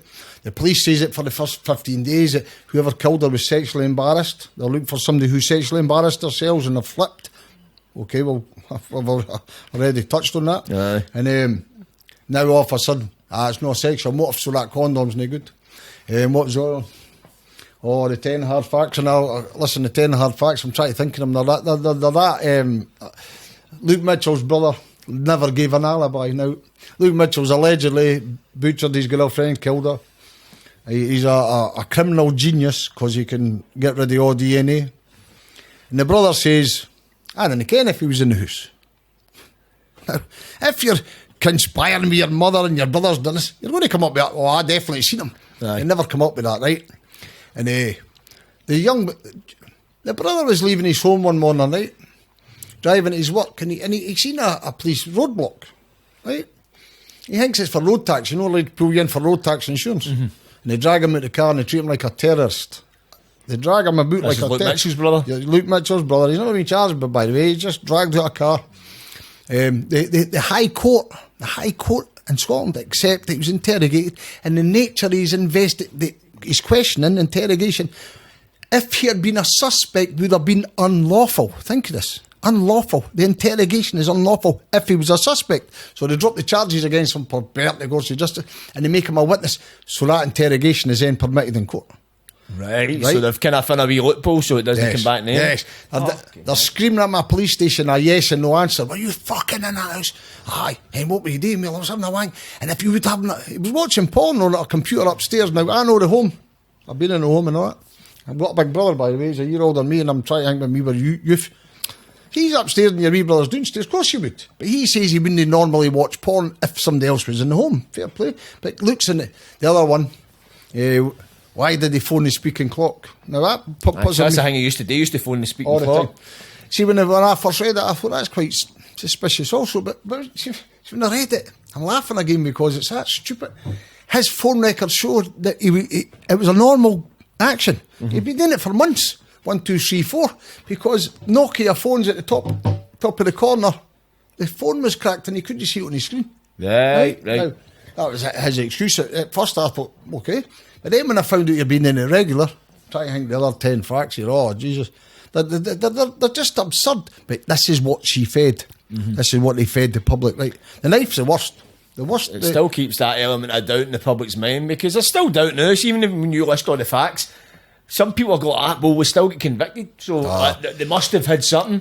And then when they go, oh, well, they kept a lot of information, I think. And you can see these things, you see the television, it can be quite biased. It's quite rich coming from like the media that talk about bias, know what I mean? That's my opinion. But another thing you touched on as well, you mentioned the FBI. I had a say in it as well, but what was it that happened basically? Do you want to tell the story before I butcher it? Craig Dobie, and he's second in command, if I remember correctly, Walker. They fly to America and they get this is during the investigation. This is before this has been convicted. And they get a psychological profile of the killer of Jodi. Now I've read any psychological profiling.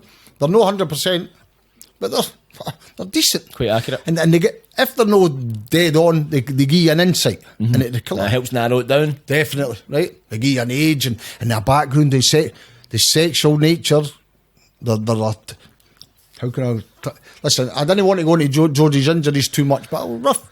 Jodi's got... Somebody tried to cut the breast off you, Jodi. Now... I shouldn't have maybe... I'm happy. That it's public knowledge. People could find that knowledge. Listen, you're not getting away and it's unknown. In psychology, that tells you the attachment to a mother. The breast, think you, right? Now, right. The FBI called it a sex killer attachment, and it could not be done with a 14-year-old boy. Now, we've been in touch with the FBI. When I say we, me, Dr. Lean, right? And we've spoken to them. They wanted, I think, last time we looked, $30,000 as a retainer. And I think it was $5,000 a week, every week thereafter, to get the same report done, right? Now, they can't give us the report that the police got done because it belongs to Police Scotland. So we asked them, could you do one for us? And that was the price we say. So two senior police officers in that case fly to America. They got an FBI report, a psychological profile done on that boy.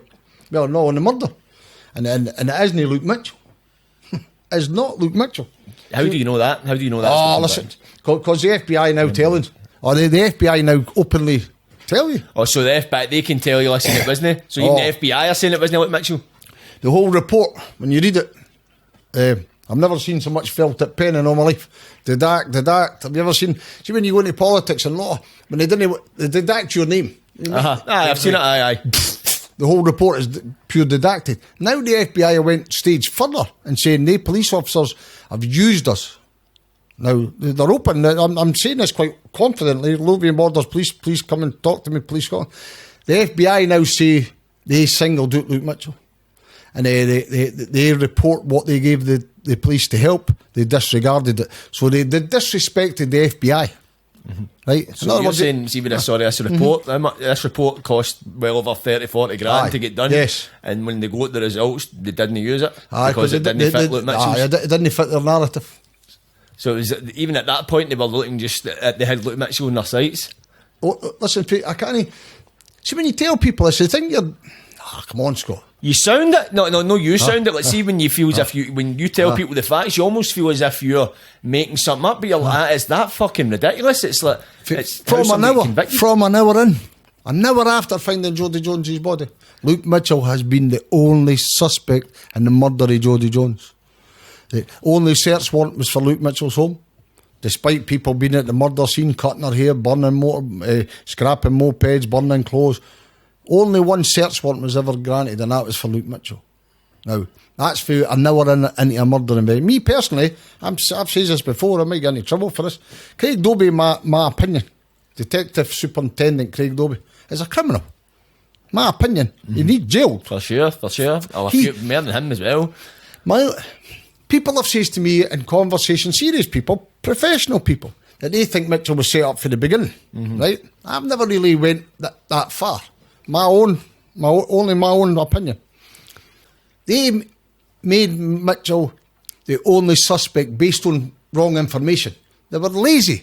Lackadaisical, and if you start an essay or you start an investigation off with wrong information, you're never going to get the right conclusion. No. But after they got the reports back after the 15th of August, clearing Mitchell, with no DNA, I think thereafter Craig Dobie's a criminal. I think they knew Luke Mitchell was not the colour of Jodi Jones, and I think they to protect her career or whatever reason they'd done, they thereafter made a murderer out of a schoolboy. That to me is criminal. For sure. He's got that much arrogance. I'm trying to remember the man's name. Do you remember Hillsborough?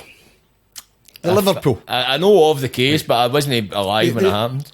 Took years and years, and they people they charged the leading officers with criminality. And the jury couldn't reach a decision. I think it's still out now and all that. That's Craig Dobie. The same arrogance.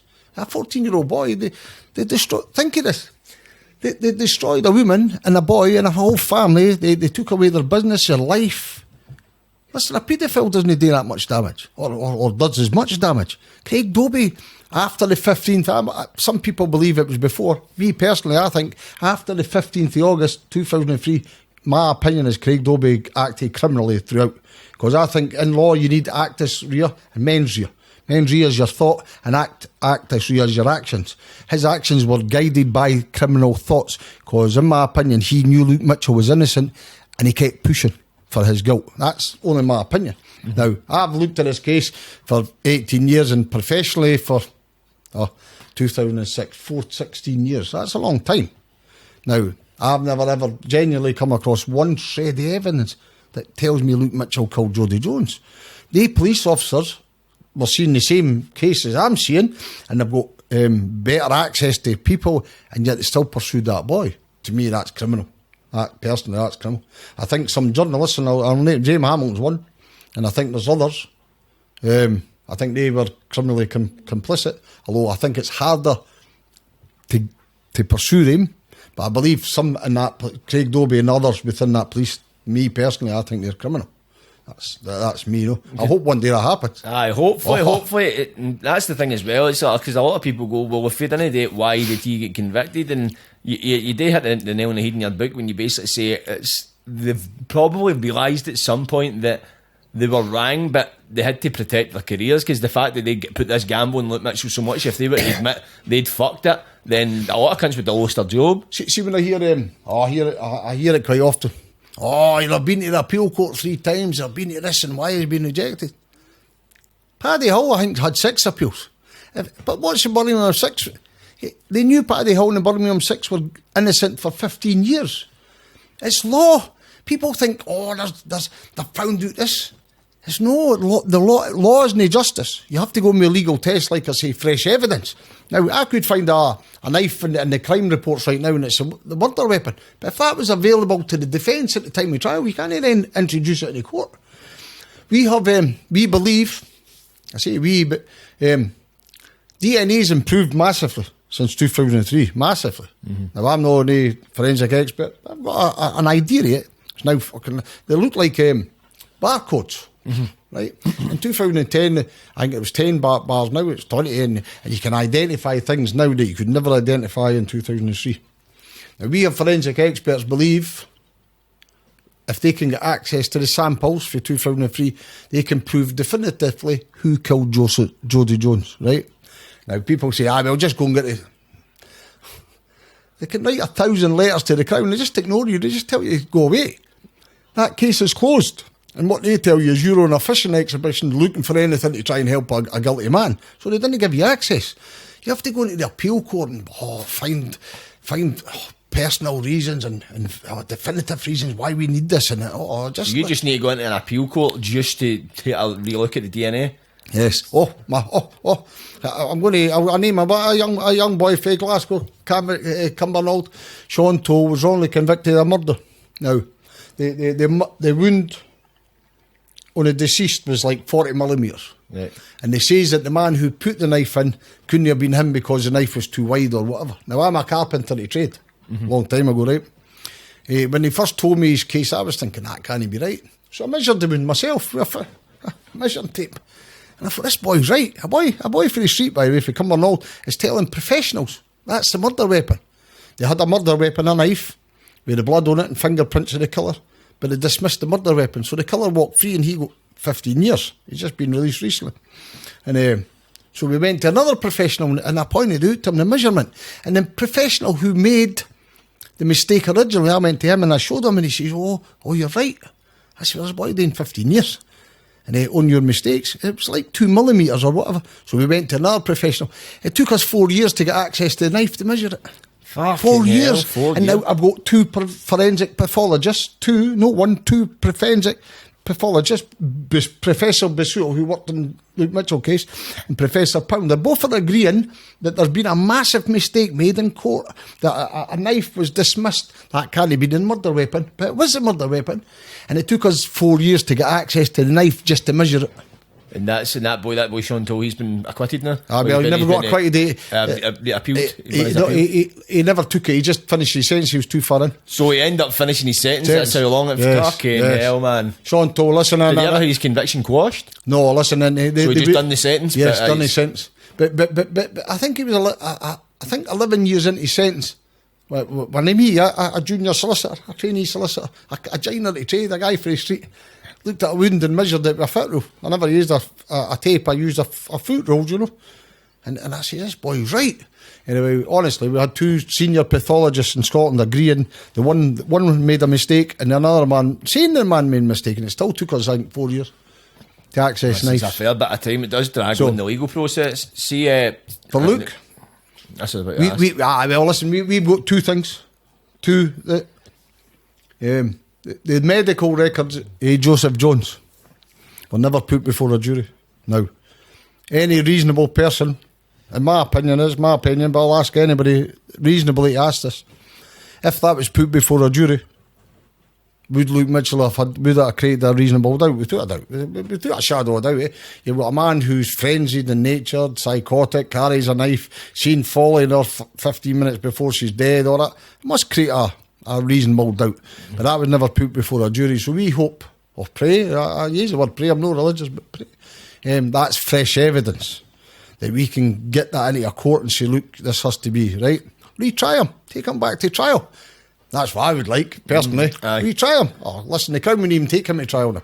The Crown would have not got 15 months for the Daily Record and the Sun telling you he's a beast, shagging his ma, all that. So the Crown, my opinion, there isn't any evidence. Please believe. Everybody says there's evidence. There is not a shred of evidence. People didn't believe this. There is not a shred of evidence against Luke Mitchell, apart from circumstantial. And the circumstantial evidence was made up by the police. Now, just quickly before I forget we talk, there's an eyewitness account of Luke Mitchell arguing with a female, right? At the top of Rondyke's Path, 5 to 5. The woman can't identify Jodi, although she knows the Jones family very well. She told the police lies that she didn't know the Jones family. Andrina Bryson, her name is. I traced Andrina Bryson, me and a solicitor called Graham Mann in 2010.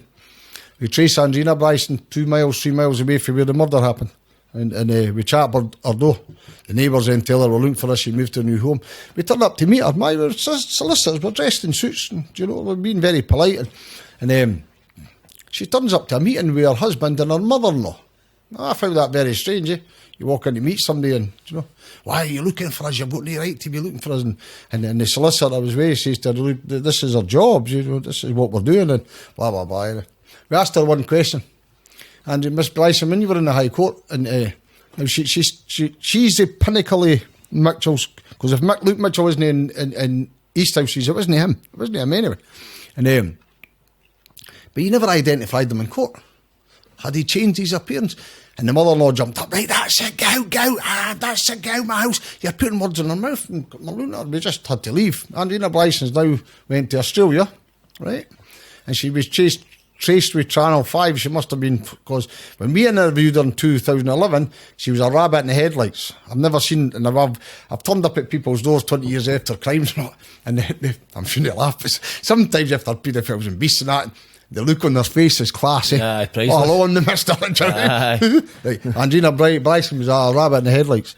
Now, she was shown do you remember the Kodak automatic cameras years ago? Used to press a camera button at his age, and this thing used to slide. Shoot at the photo, the slide, aye. Right. So they showed Andrina Bryson a photograph. Andrina Bryson says she's driving to a supermarket, or coming back from a supermarket, looking at a house.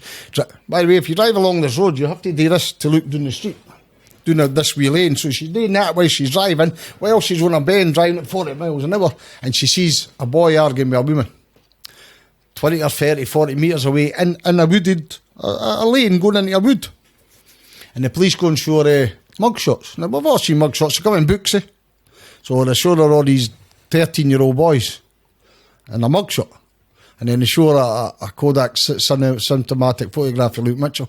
And she says, that's him. She gets to the High Court and she says, can you see the man you seen that day? No. Now, without that identification that day, Luke Mitchell wasn't in East Houses. He wasn't there anyway. Investigation, I'm going to see this on live, and I hope you keep this in, because please, they can sue me. Keep it, I don't edit nothing. I want them to take me to court. Jane Hamill's been making threats, he's liable, he's going to take me to court. I hope they take me to court. We're all going to a civil court. I'll put you under, I'll defend myself, and we'll all take offs. We'll all swear by them, right? And we'll find it. My investigation, our investigation, mine and other people's, I'm not going to name them because I get their name into trouble. I'll take the trouble. Andrina Bryson told lies as a liar. She's contempt of court. She's another one should have been charged. She says that she didn't know the Jones family, right? Her husband knew the Jones family. Her husband was in the Jones family the morning after the murder. Her husband's brother-in-law, but her brother, was very, very close with all of them. They were on his stock car racing. Every one of them, Joseph Jones, all that. So she's picking Luke Mitchell doing a good thing for a family friend. Right? Now, as we went further into it, this is only again an allegation. We can never prove it. We'd have to put it on the stand. Andrina Bryson never seen Luke Mitchell that day. Andrina Bryson's husband seen Luke Mitchell, but he had problems with his mental health and drugs and whatever, and he didn't want to go forward because he was too close to the Jones family, so the wife says, I seen him. Now, that's been confirmed to me and others by people very close to them. I can't say who, I get the people in the trouble. But I'm happy going to court with it, and I'd be happy to bring the people who confirmed it to me, family members, bring them into court, and then they would confirm it. So Andrina Bryson, I think, when it got to court, panicked, and she didn't go through with the identification. Oh, that's him there. Aye, because suddenly it was serious. It's a high court trial, isn't it? Just an off-the-cuff statement in an interrogation room. There's the start of the circumstantial evidence. He's in the East Hoosies. He was never in East Hoosies, right? The other one, he climbed over a V. Nonsense. What else? Marilyn Manson. Have you ever heard so much shite in all your life? I know. Because see, with the Marilyn Manson thing, that was quite a predominant thing, like the media pushed. But it's I read for obviously your own reports that as far as his liking to Marilyn Manson came, it was with one. It was like an NME magazine or something. Right, it had like a Marilyn Manson CD in it, or he was on the front cover or something. And that's what they fucking built all this shit on. So that's the circumstantial evidence. So again, hard evidence. Both of us understand the system is some kind of. Mm-hmm. I've never seen a case like it. There isn't a fingerprint. There isn't a blood. There's no hair. There's no DNA. There's no blood. There's no saliva. The wee girl's... Listen, Jodi Jones was beaten first. Jodi's punched and kicked and fucking hair pulled. She's bludgeoned at the back. They believe with a big bit of wood or a hammer or something heavy. I think a Bowie knife, like the blunt end or the handle. That's only my opinion. And but she was bludgeoned. That's 100%. Her hair was pulled out. She was punched, kicked, dragged along the floor. Now, the reason we know that is Jodi's feet and her socks are covered in mud by being dragged. And her socks and trainers not come off. And somebody went back and put her socks back on her, inside out. And the reason we know they're being put back on is because the mud's on the inside of the sock. Mm-hmm. So somebody's took care to go back and put socks back on. Her bra, not a trace of blood on it, folded perfectly, like women in this case describe me like only a woman would. Do you know, like they put the cup inside and it's all perfect. And it's folded right and just sat there. So none of that... The circumstance that there is, so how can that possibly be possible?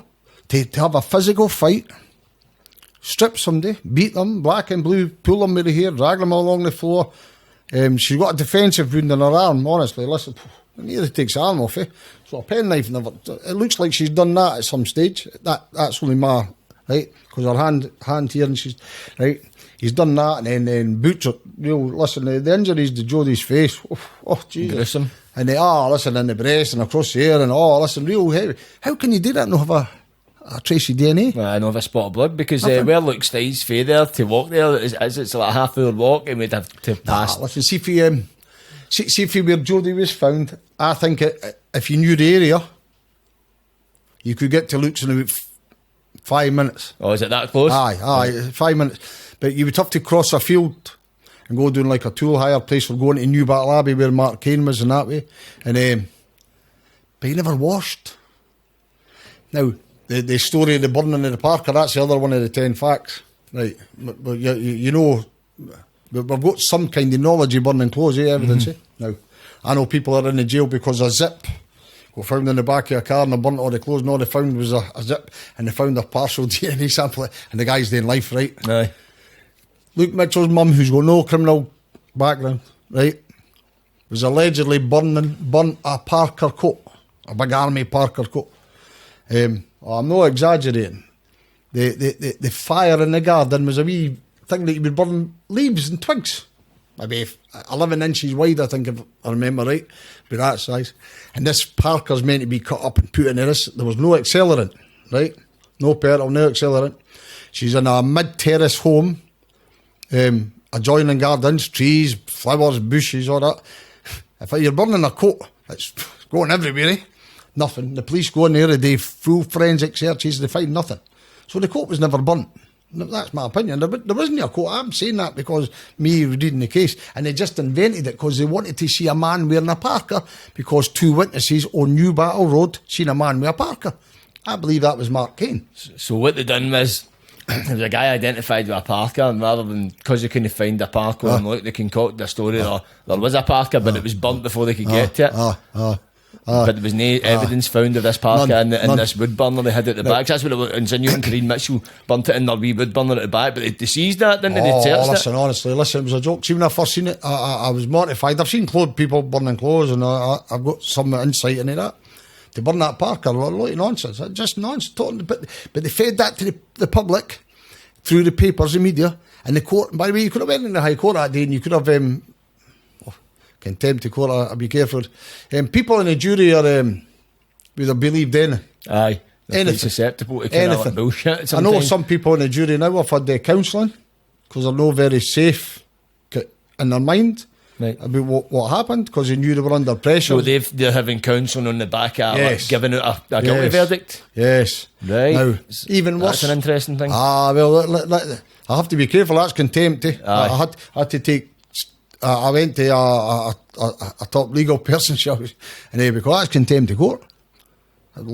Jury members coming and telling you they're not very happy about what happened in that room, do you know, and then they tell me things, and I can't repeat the things they've told me, but I can assure you, some people in that jury weren't happy about the decision that they made the years ago, because they felt pressurised because of media and the public, and people within it were stronger than them, and you know, you always get that in a jury. You always get one member in that jury that's stronger than you, and Sunday, you get your jury spokesperson, people maybe help try and sway. There's a lot of persuasion goes in the kind of back rooms and juries. See your Parker coat? People like school says you had a Parker. I've spoke to some of Luke Mitchell's school friends, and I'll no name them, I can't. I promise people. And I know two right off the mental health issues because of Luke Mitchell. Serious counselling over the years, right? They were Luke's pals at school. Girls, right? And their words, no my words. They were words put in their mouth. They were bullied and pressured. And at the time, they started believing Luke Mitchell was guilty. And then the years later, they start finding things, and they're sitting at their home at night crying. They go to counselling because the police bullied them. When the police went and questioned them about Luke Mitchell, then if you say anything good about Luke Mitchell, yeah, fuck it. And they were doing this. Mm-hmm. Now, if they were doing that to school pals, so they invented a Parker coat. That's what I'm telling you. That's my opinion. Police will say, look, shite, they had a Parker. The people at school says it. There isn't a Parker coat. Dr. Kate Smith, 2 witnesses from New Battle Abbey, 3 or 4 students from New Battle Abbey, all confirmed that Mark Kane had a Parker coat. Mark Kane was on New Battle Road on the night Jodi was murdered. That's without... they went to one off licence away up in Dalkeith. He was there at 10:30 at night, and that cleared them. But he had walked up New Battle Road and went to a village called Newton Grange to get drink. We don't know which time. My personal opinion is Fleming and Reid seen Mark Kane. They described a youth, not a boy, a youth, wearing a big long coat, Parker coat. And that's why the police hate me for bringing Mark Kane forward. Because I don't think Fleming and Walsh seen Luke Mitchell. I think they seen Mark Kane. And by the way, they're quite similar. If you look at my book, Mark Kane had same haircut as Luke Mitchell, right, wearing a Parker coat. So the only Parker coat in this whole scenario, Mark Kane had it. And the only burning of clothes that I've come across was John Ferris's mum and his half-sister burning clothes up in Mayfield at Stone Place on the night of the murder. That's the only thing I've come across. Now, none of them are ever treated as suspects. It all goes back to that projection as well. It's like, obviously, the family, the Jones family, projecting onto the Mitchell family. We've also got the Poles projecting, going like, Corinne Mitchell, you burn clays, but in actual fact, it was, Jodi's ma? She was actually burning clays, or Hing was burning Jodi's auntie. Well, Jodi's granny. Jodi's auntie and granny. It's at Jodi's granny's home. Stone Place in Mayfield is where Jodi's granny stayed, right? Is where Yvonne Walker, her granddaughter and half-sister of Ferris stayed. So that's where they're burning clothes. Ferris's mum, Catherine. Now, they go to Ferris and they ask John Ferris how much hash he's been buying off of Luke Mitchell. We come from that area, get that background. You're 14. They're 19 and 20, and they're the lads, eh? They're the lads for the area. He's a wee lad, 14. He's a wee... Right? And all their interest is how much hash Luke Mitchell was selling to these 21 and 20-year-old laddies. And Ferris's ma's burning clays. Ferris gets texts and phone calls that day for his mum wanting an ounce of hash. So he's selling hash back and forward to his ma. And they're only interested in how much Luke Mitchell hash got for him. A 14-year-old boy. Mm-hmm. They're burning clothes at night. They're used to criminality, by the way. They understand criminality. And it was all Luke Mitchell's mum burning clays. It was just all wrong. It was strange how they swept so many vital pieces of evidence under the carpet just so they could fit this narrative. Oh, definitely. That wee 14-year-old boy like Marilyn Manson. Do you know the motive? Oh, I've got a 14-year-old grandson, right? And I always look at my investigations. I try and look, if I have an investigation, and I time bus runs and that, I time walks, do it once or twice, I always take my dog and walk and try and see. My 14-year-old grandson, I've took him a walk many times, right? And he's got girlfriends, I hope he's not embarrassed about it. I just say, he gets girlfriends, And they bump him not, and he go, pocket going on that, right? Allegedly, so I'm watching him, 14. He's at the same school, or a similar school to Luke Mitchell. He goes to Dalkeith High. So there in Dalkeith, cameras went off again, low battery, just... Oh, low battery, I just need... And Let's keep an eye on it. yeah, listen, 14. The motive, and they never established this motive. But here's the motive for a wee boy killing his girlfriend, stripping her naked and butchering her. He got a wee girlfriend at a caravan park about 100 miles away from Edinburgh, and he had kissed her once or twice, and a couple of times, and they had sent each other a couple of texts, and Jodi had found out, so he took her over the wall and killed her, butchered her. That's the motive. That's what they took into court. They've got no other motive. He's got no history killing animals or torturing animals, nothing. He got another wee 14-year-old girlfriend 60 miles away that looked a wee bit like Jodi. So they say that's the motive for going over that wall and beating her. Honestly, listen. Did he have another girlfriend?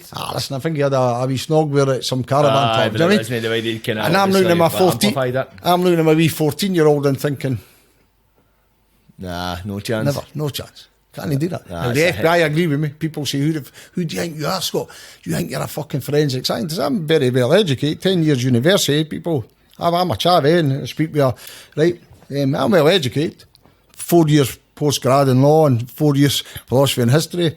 10 years with forensic scientist, forensic psychologist. I pick up my phone when I'm not very sure of anything in this. I pick up my phone to forensic scientists or forensic psychologists, criminologists, and conversations, senior police officers. I always run it by, but I just didn't make up my own mind. And that happened. I cover this. And no chance in the world did a 14-year-old boy kill his girlfriend because he had another girlfriend.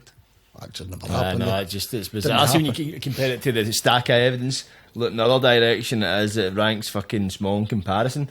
So you obviously say you get people giving you a bit of backlash. If you see, since you got involved in this case and obviously speaking about it publicly, have you faced a lot of backlash? Listen, no, behind your back mostly. Aye. What's behind your back? Facebook warriors, eh? Aye, standard, mate. Who's seen? And I've got a couple of stalkers. Genuine stalkers. Oh, really? What kind of fans or? No, listen. No, troll stalkers. I've got one called Stephanie Hall, right? Just a quick one. She married a man called Simon Hall years ago. Simon Hall was a convicted rapist, murderer. He killed an old age pensioner and she married him. And then allegedly he killed himself, but allegedly he confessed to this murder. So she feels scorned. She got taken in by a murderer, married him. And now everybody that claims to be a miscarriage of justice are all liars. So this guy, was he saying he did a miscarriage of justice? Yes. Then before he died, he told her he'd actually done it. Aye. Right, now that's her thinking it's like they're all the same. She comes out and says, "Oh, listen, somebody's quite brutal stuff." I think the last time I looked, one of her blogs or something, I think there was 50 or something. 50 Scott Forbes about my past and this. He's never been a lawyer. He never went to university. Just pure lies. After a while, I just started saying, "Look, I'm not taking you for a date." Do you know what I mean? And the Facebook warriors, the ones that you went to school with, he's never been a lawyer in his life. Listen, I didn't care. Listen, aye. I'll take the flack. Look, comes weight, get it to him. See if you were to compare yourself. See if you look at compare it to, no matter how much fucking abuse you might get for it, it's nothing on the scale of looking Kareen with they kind of stuff. You know what I mean? And then genuinely, I'm not saying I don't look for brownie points. Sometimes, listen, when things get hard, it's not always easy. This Mitchell case. I can imagine. When listen, sometimes I genuinely give myself a pat on the back. I stood up. I didn't have to. I could have just shut my mouth and just let this run. I'm not really one for shutting my mouth. People will tell you that. And in this case, personally, I'm quite proud of what I've done. And listen, for any troll I've ever had, and there's a few, Facebook, I didn't do Facebook, but the Facebook, him, he's this and that, he never went to uni, he's just people who are daft, right? For any shite I take, you'll get a wee text message or a message for people that I've known since a wee boy, like there's now 70-year-old and they grew up in that village, and they say, "Son, Do you know, like, when you sit here, Corey Mitchell's made me cry twice. Right? Can I mean thinking about it? Because of the nick she's in and what happened to her. And it's not an apology. She's no thanking me. But she'll say, "Oh, Scott, thanks, son." That beats all the trolls. That's genuine. Of course, that's what gives you the reward. Not I mean, one of the few people fighting the corner. So, I'm going to wrap it up shortly before the camera cuts out. But I would just obviously like to ask. Right now, you're looking at getting Luke Mitchell back into the appeal court. Yes. How is that looking right now? Yeah, I've got a top QC in Scotland. I didn't want to name him because he will get trolled. People are going to hard start calling him up. Although he did go public recently, after an interview I done, he says, "I've already told Scott if he gets approached and asked, he's willing." So we're trying to put a legal team together. But only two things we've got: fresh evidence, the medical records, and access to the DNA samples taken. And listen, apart from and media, I try every day. See, this is as good as any. That's telling the people. Listen, people are going to watch this and say he's full of shite, right? Okay, that's okay. But there's people watching this.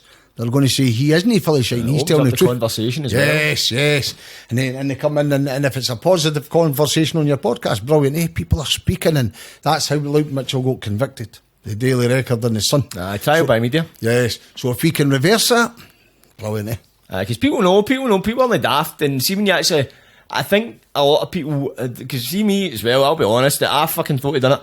I didn't know fuck all about evidence. I'm talking about back years when it happened. I thought he'd done it, let's see, obviously with the media, you just assumed that was just the market then. 14 months. And then when you look into fucking, obviously all the evidence came to light, you're like, well, you challenge your own thinking. And see, I think a lot of people do cling on to say, nah, I definitely done it. They're people that aren't challenging their own thinking. They think they've came to one conclusion and they don't want to admit they've been wrong or they've been fooled.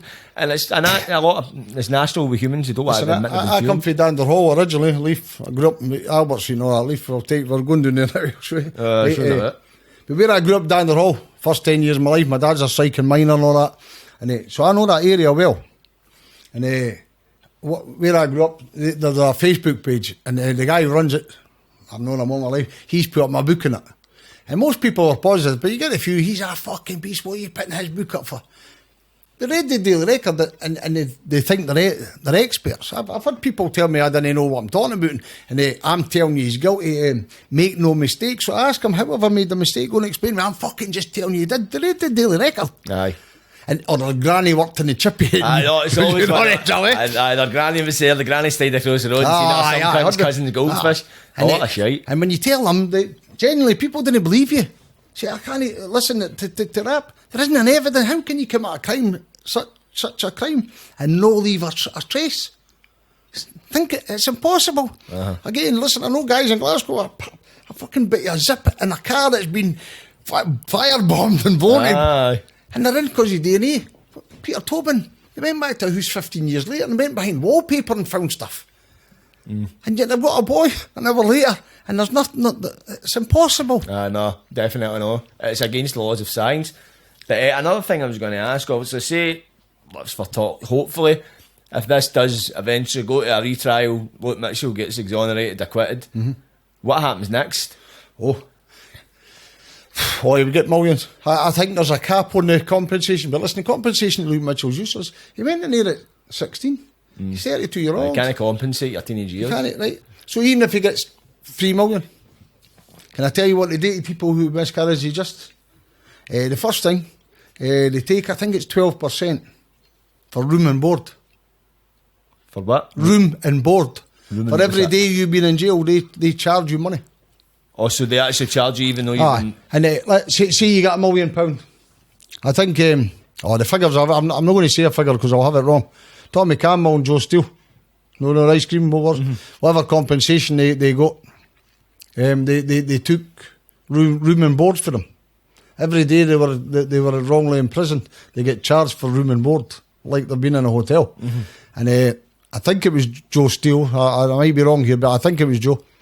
They also took 10% off his, because he were going to be a criminal anyway. I've heard about that. It's ridiculous, I know, but I've heard that's what they do, try and take money off it because you'd have committed crimes anyway if you weren't in a jail, which is fucking horrible to say to some cunt. 10% and room and board. So they charge you for being. So they take the money they off lock you. you up for 17 years and then take 17 years off you like you've been in a hotel and they charge you for it. It's fucking ridiculous, man. But see, in terms of like, going forward, what about the case itself? Because if Luke gets acquitted, then they're going to say he never done it. Well, listen. And obviously, if Mark Cain is like a big suspect He's and dead. he's dead, what did he do? Does the case get shut? See if you looked at this case right now, genuinely, if you looked at this freshly, the number one suspect is Joseph Jones. Now, that's not just me saying that, that's everybody that reads this case, right? I'm no, listen, people say, you bastard, Joseph Jones, that's Jodi's family and that. Listen, Luke Mitchell's got a family also, he's 17 years in the jail. And see, at first, I sort of pussyfooted around. No, like, because I was listening to Dr. Lee and I'm not condemning her, she's my friend and brilliant working on her. But there are women and they politely, after a while, I says, fuck, polite to me, boys in a jail. And if what I genuinely believe they covered up and set him up and all that, what do I want to protect him for? Mm-hmm. Now, everybody that looks at this case would re-examine Joseph Jones, right? And David Dickey, Gordon Dickey, and John Ferris. They four would have to get re-examined, right? I think under interrogation, I think John Ferris would break.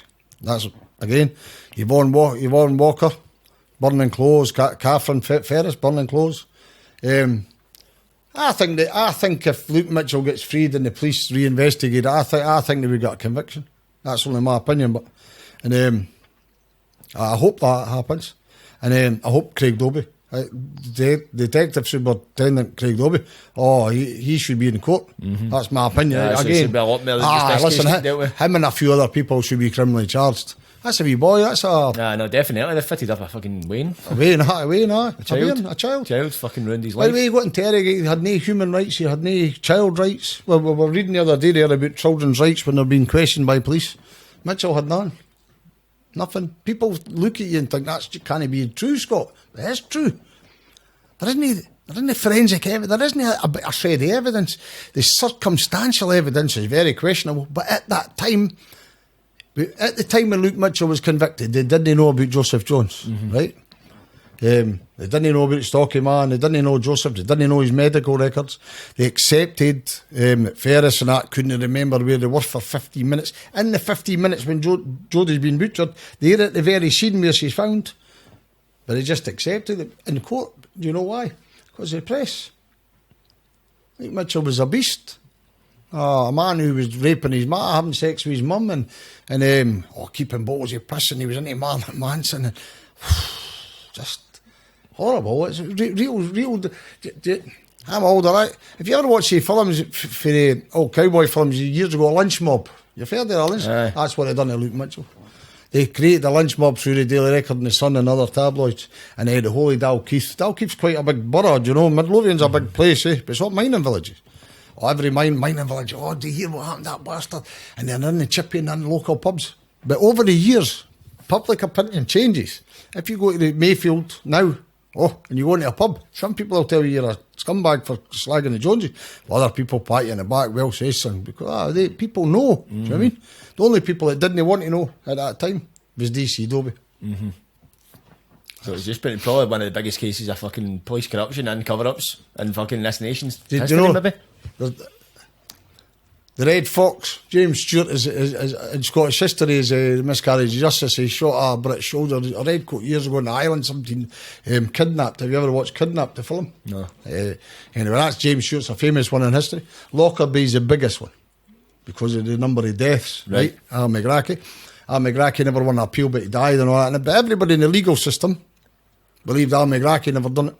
Right. And there was appeals. There's lots of story. That's another different podcast. Yeah, that's for another podcast. But I'm aware of the story. But Luke Mitchell is the worst, in my opinion. Now, I'm no a QC, but I'm as educated as any High Court judge. In fact, the last time I was in the High Court, I was better educated than the judge. Right? Anyway, so I'm better educated in law and the cases. It's the worst miscarriage of justice in Scottish legal history because there isn't a shred of evidence. And he's a child. People forget that. He's a child. See, if somebody ever argues a point, just go, if you get any wins, imagine it happened to you win. Do you know what I says to Mark Cain? Honestly, I'll finish. Mark Cain. I say, Mark, it could have been you, son. When you were walking down the road that night, he's fully valley, he's fully jellies, he's got fucking scratches on his face. He could have just pulled you in, son, and made you, and he knew that. He knew that. and I understand why he says it, but then, fuck Luke Mitchell. I say, that's not happening. That's kind of tell you all you need to know. That's not happening, I says. That's how. But I do appreciate, I'm going to wind it up there, man. But the fact you've dedicated so much time to this, man, and it does need the lid lifted on it, and hopefully we do see a day fucking does get his day in court, because it's one of the ones that's the hardest thing about this case now is getting into court. It's no winning the trial. The trial's the easy part, it's actually getting the trial. Listen, I'd love to get back in the court and go back in. Will you be representing? I'll be party. The party. And anybody who tries to push me not to be a party, you're going to be getting fucking jammed up. You know what I mean? I don't think. Listen, I think if that ever happens, which I pray and all that nonsense, I think the legal team we put together with them. They wouldn't push me out. Sure they'll demolish the prosecution, I'm sure. Anyway. Listen, I'd have something to say for sure. Definitely. You know I mean? But that's my hope. I'm not doing it for it. Listen, I've never been on camera before. I felt the day's alright, and then the last couple of times better, but I've never done that, and I've stayed out the limelight for years because I was in the paper 50,000 or not. See, after a while, it just run through. I says, I'm fed up with this. Channel 5, I says, was brilliant, but it's Channel 5, they have to watch what they say because of legality. I invite you, I'll finish up and tell you, I invite anybody, Jane Hamilton, Gordon Dickey, DC Dobie, any of them, take me into court, take me into a civil or a criminal court, and we'll all go on the stand, swearing off, and I'll cross-examine you. Listen, I'll not do it, because you can't, I'm telling you the truth. Do you know what I mean? I gave an affidavit in 2005. I've never read it for years, by the way, right? But an affidavit is sworn, I swear by Almighty God not. I stand by every word I put in that affidavit. And that book, I'm not saying there's no mistakes in here. There might be a mistake about a date or, a time of 10 to 6 instead of 10 past and all that. But every word that's in that book and the content of that book, I take on off. That book is 100% content. Truth, none else. Might get me into trouble, but I welcome it. If they want to take me into court, okay, we'll go into court. That's my thing. That's it. Take it to court. And if you want to find out what's in the contents of the book, it's A Long Walk to Justice. Where can people get a copy of this? Listen, it's on Amazon. I'll stick a link in the bio. And thank you very much. Just for anybody to click, man, I read it. It's a great read. We only covered a fraction of the stuff that's in this, but it's really fucking eye-opening. I would suggest anybody to read it. It's interesting, the case. Or if you've not heard of the case before, read it and fucking your head will be blown away. Have you got anything else you want to promote? Thanks very much. But anyway, Scott, I think it's an amazing thing you're doing. The fact you're doing the right thing here, and the fact you've dedicated so much time to it, man, it's great to see somebody like somebody on you fighting for him, know what I mean? So, and it's brilliant the fact that you're using your... Listen, young Luke Mitchell's got 6,000 followers. There's a petition, I'll just tell you, a petition we're handing into the Scottish Parliament very shortly, and we're hoping it's a day that coincides with someone in his case, and 25,000 signatures. 25,000. Now 25,000 people have taken their time to sign it. Politicians have to come on, at least recognise it. They have to make notice of it. Definitely. But Jordan, thanks very much, Paul. No, thank you. It's been an absolute pleasure. Anyway, people, that's enough for us. Like, subscribe, and don't get wild. Is that right? All right. Cheers, son. Thank you very much. Get the nickels off.